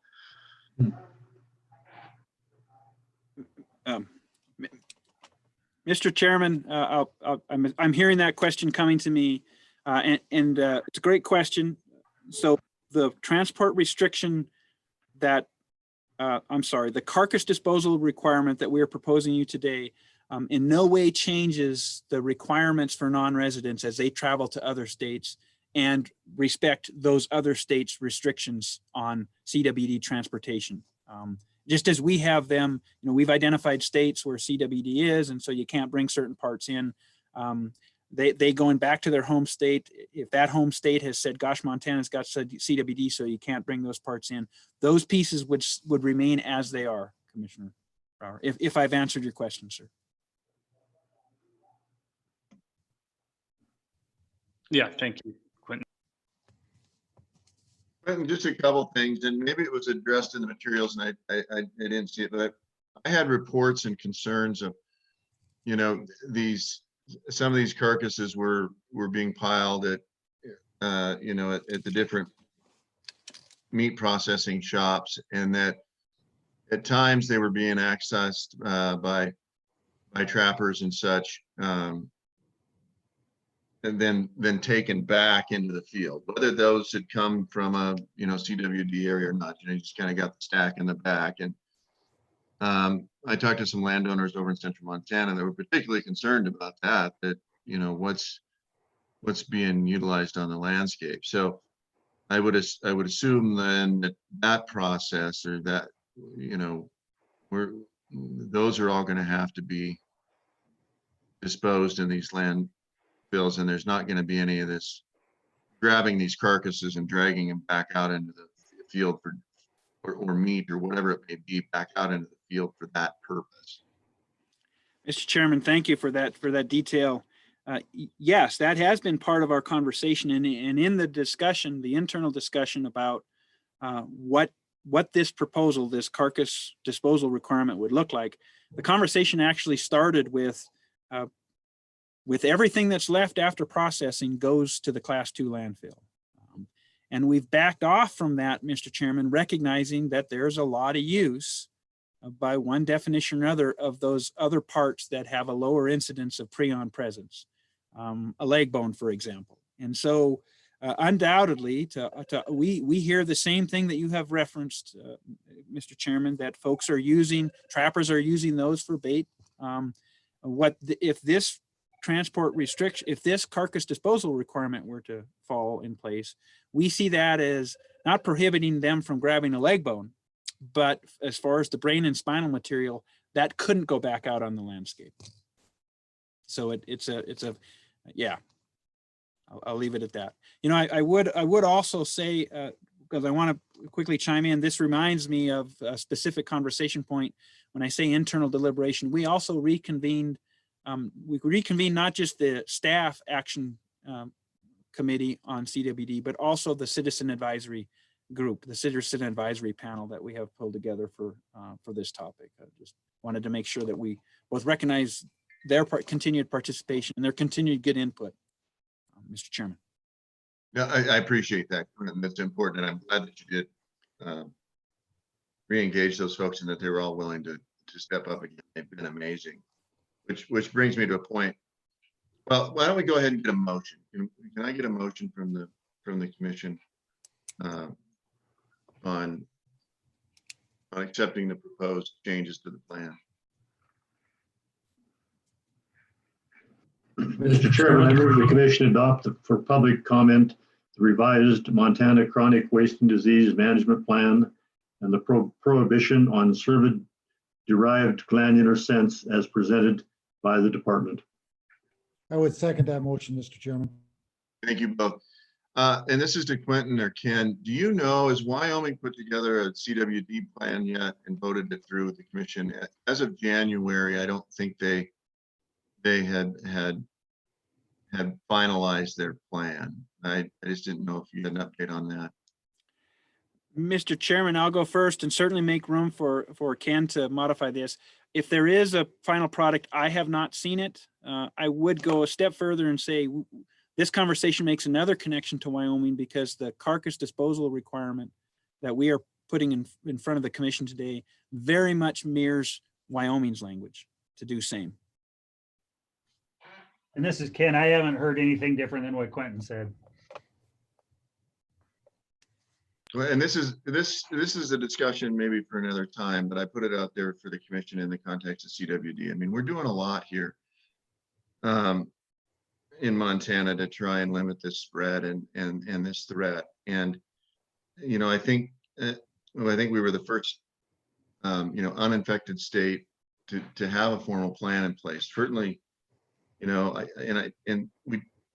the department did an amazing job of getting the right people together to put together a plan. And we're being a good neighbor to make sure that, you know, we're limiting what exposure could go out. But that's not maybe the case around us. And what we've learned with COVID is that concentration of infected souls causes problems. And you know, we're doing everything we can on CWD, and meanwhile, we've got folks around us that are encouraging congregation again of infected animals. And I think we'd be remiss.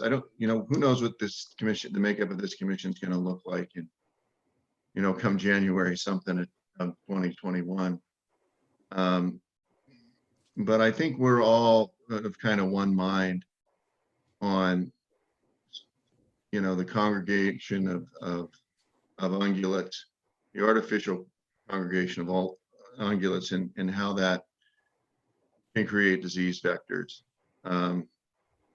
And I think it's probably time that we engage that issue again, as difficult as that can be and as contentious. You know, we've written letters, we've tried to talk. But again, I and I really hope that we get safe and get things cleared up so that we all can start meeting face to face to have these discussions. Because I'd like to really, in this context, you know, look at some of the real threats that we have to CW, you know, and I'm particularly sensitive of it because of my region, of Region 5, and where we border with Wyoming and what we're seeing there. So I'm not trying to start any sagebrush fires just yet, but it seems particularly timely that, you know, here we are, staff engaged, working group, recommendation committee engaged, making adjustments to our plan to improve the efficacy of the plan, to make it easier for sportsmen to operate in the parameters of the plan, with the whole goal of limiting the spread. And meanwhile, we have threats from the outside that we have no control over. It's maddening, maddening.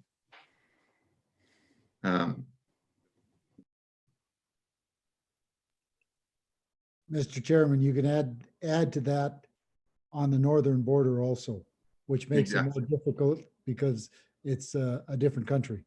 Right.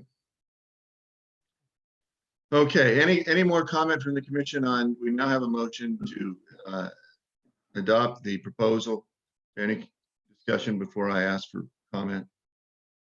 Just real quick, Mr. Chairman, one small one, and being up in the northeastern part of the state, I understand trying to contain the spread as well as you guys.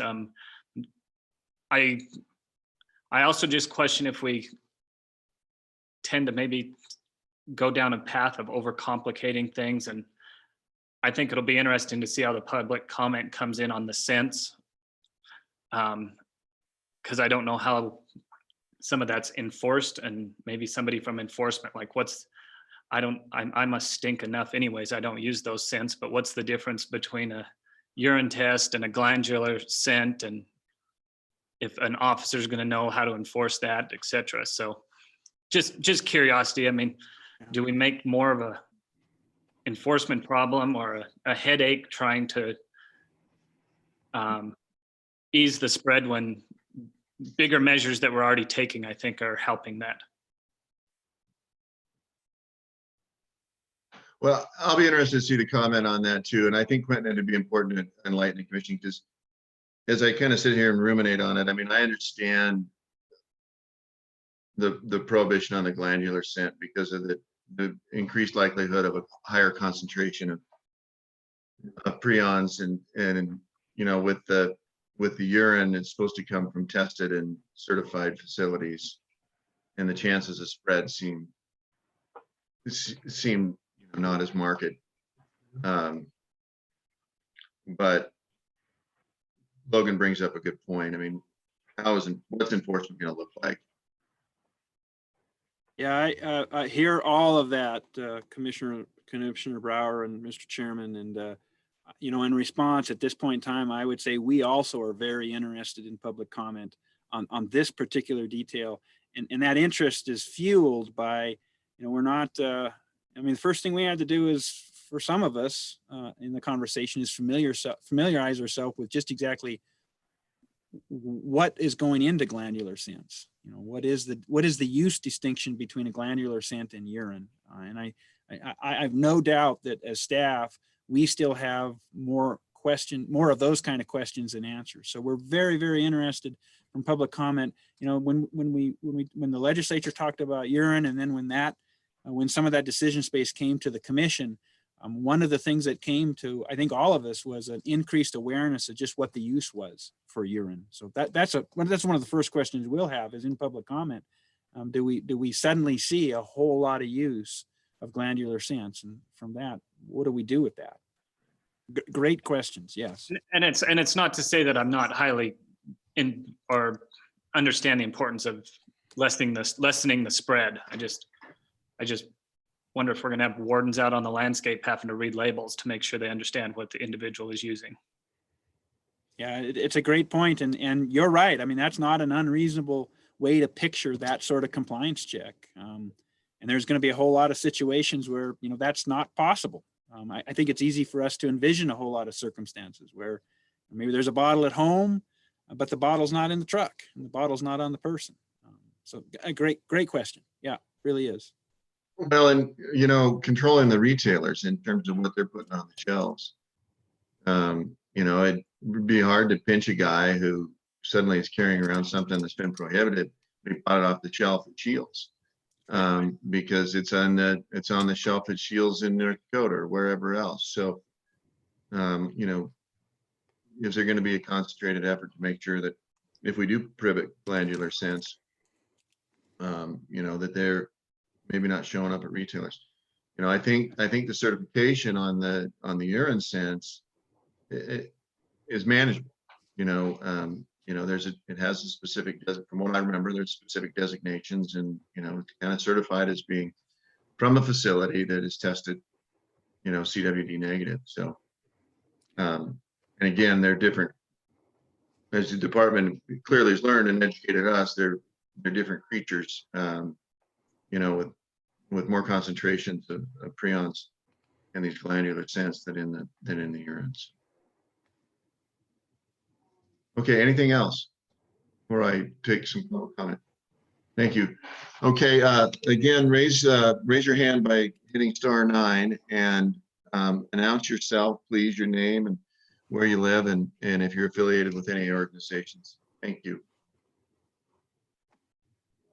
Thanks, Chairman Colton and Commissioners. This is Nick Jeebach again with the Montana Wildlife Federation, and you were breaking up a little bit. Can you hear me? Yeah, we can hear you well. I apologize if you can't hear me. No, that's good. Hey, I just real quick, I'll keep this brief. I had the good fortune to attend that citizens group, and I hope this commission knows what really thoughtful discussion. I was really impressed with that group, and I think that these changes are the result of that. And we just like to say that we think the agency has a good plan, and you continue to look at it and be critical of it and make it better. And that's what I think these proposals are doing. I agree with Commissioner Brower. We want simplicity and regulations that people understand, and this going to a statewide requirement on proper disposal of the carcasses is simple. And I think it's really going to help us increase compliance with that. So, and lastly, I'll say that I think Director Williams would agree the Environmental Quality Council had an excellent discussion of CWD back in January, and had specialists from both Wyoming and Colorado on, as well as the CDC, and they were very complimentary of this department and the work we're doing. So I think it's a real testament to your staff that our estimate last year was roughly 2% prevalence, and based on a good sample size now of more right around 7,000 animals, that's what it came out to. So, you know, we're here as the sporting community to be partners, and we want to be helpful and keep this prevalence as low as we can. So I think we all agree the worst outcome here would be if hunters stop participating, because we all know our vital role in wildlife management. So we think it's a good plan, and these changes make it better, and we'll be submitting some written comments. Thanks for all your work on this.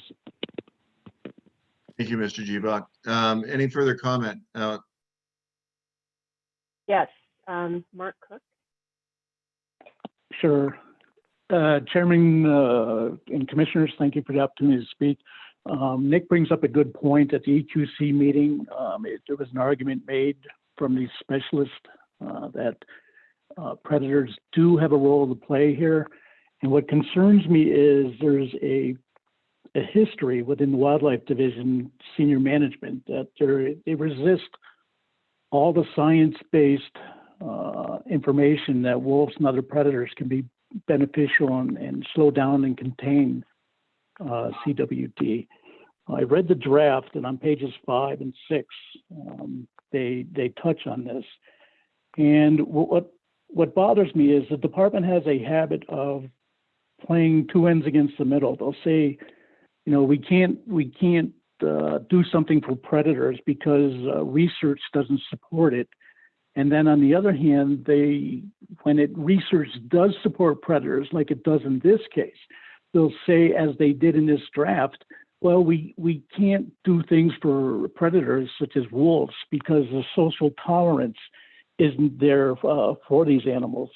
I would just like to get it on the record that I think in the long run, we're going to clearly see that CWD can be contained, can be slowed down, and wolves and other predators can help in the containment and not allow the expansion of CWDs. And I would just hope that the department leadership at some time would take that into account and realize, it's like holding back the tide. The information's there. We need to use it because CWD, in my point of view, is huge.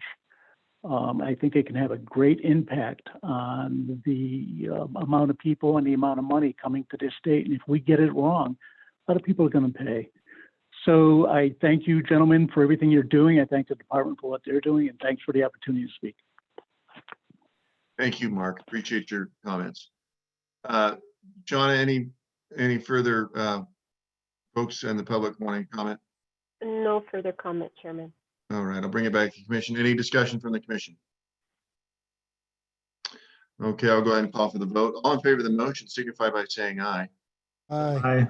Okay. All right, we have now, I believe, come to the point of the meeting where we are to discuss those items that were not on the agenda. And so I will take, yes. I'm sorry, this is Quentin. I do have a response to Commissioner Stuker's earlier question about refund. I can either follow up with an email or can try to address that real quickly here. I'd look for your instruction, Mr. Chairman. Go ahead. Okay, so the question as I heard it, so the refund, the statement to refund that I made earlier essentially treats the lion license and the hound handler permit like we do other licenses. That is to say, it falls into that the same statement to refunds that we currently have in administrative rule. And then to be clear what that refund is, if a person, so for the hound handler license, if you put in for that and you don't get it, you get everything back except the $5 drawing fee, administration fee there. And then if you, but one, just like with an elk license or with the lion license or with the hound handler license, that same administrative rule language is if you get that, you don't have certainly a full refund option. There are some exceptions there, but they are the same exceptions that apply to all refund questions for all licenses. If that helps. I would back up as I would add one more thing. As I heard the question, Commissioner Stuker, I heard you pointing to House Bill 311. That's not where that authority and that definition of refunds is captured. So 311 itself it does not speak to refunds. All right, thank you, Quentin. Yes. Thank you, Mr. Chairman and Commission. Yeah, thank you, Quentin. Thanks everybody for their hard work getting this together. Do we have anybody out there that wants to comment and address the commission items that were not on today's agenda? Chairman Nick G. Bach is showing interest in comments. Yeah, go ahead, Nick. Thanks, commissioners. Again, I'll keep this brief. I just wanted to let this commission know that the sporting community is very thankful of the staff's work out there. I mean, I know a lot of people are getting out in a very difficult time and enjoying the outdoors, but also doing it responsibly. And I saw some fishing access sites that were pretty crowded, but obviously once you're on the river, you gain some space. So that and our state parks and our fishing access sites, all of those facilities, it's very appreciated.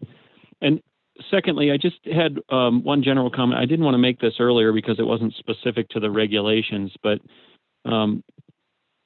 we were wondering at MWF if the department might want to look at some of our bird seasons, not for length of opportunity, but for when we're holding them. And I know this has come up before, and I was looking at some of the comments on the waterfowl, but I've heard some suggestions of moving our maybe sharp tails and huns back a little bit so the birds are a little more mature. People talking about sage grouse and maybe keeping the same length of season but pushing it back into October, because from what I've told from biologists, you might be a little less likely to kill as many females. So that's just a general comment about looking at our upland seasons, our bird seasons, both waterfowl and upland, and I'm not proposing a special council or commission again, but maybe this is something the Upland Bird Council as well as the FWP staff could look at. It's just a general suggestion. So thanks for all your work and for holding this meeting. Thank you, Nick. Any further comment from folks out there on items that were not on the agenda? Okay. Shauna? I'm not seeing any further comment, Chairman. Well, gentlemen, I don't know if anybody's still watching this, but I have to tip my hat to the people in Montana. You know, other commissions and public bodies, the Fish and Game Commission of California, the citizenry has used this as a form of protest to monkey around with things and to try and stop the commission or the particular board's business. But people in Montana didn't do that. And I'm really grateful. And frankly, I'm not surprised. I'm really not. But I didn't anticipate, you know, that Montanans would. And I'm just really pleased at how smoothly things went today. So, Mr. Chairman, I'd like to thank you and Shauna and the rest of the department for putting this together. I know you guys put a lot of work into it on trials that we did and whatnot, and I think it came off very well. Not as good as being in person, but for the first attempt, I think we did very well. And I'd like to thank you and the department staff. Yes, and well, thank you all. It's nice to have some normalcy in doing the business that we do. Today's a good day. So with that, I accept a motion to adjourn. Move to adjourn. I need it. I'll second. I got a motion and a second. All in favor, say aye. Aye. Aye. Take care, everybody. Thank you. Thanks, everyone. Stay safe, everyone out there. Yep. Thank you. Thank you. Thanks all. Thanks. Well done, Shauna. Thank you, Shauna. Great Yeah, work. thanks, guys. Yeah, I would repeat that. That's excellent. You guys behind the scenes kept that moving today. Thanks. Thank you, Brad. And thanks for all the other staff that helped us out. Appreciate it. Hey, Pat, I sent a text to Shane on those two landowners that you were asking about, our sharecroppers. I didn't have your phone number, so hopefully he can forward it to you. You should have it, Pat. I just forwarded it to you. Thanks, guys. Great. Thanks, Brad. Thanks, Shane.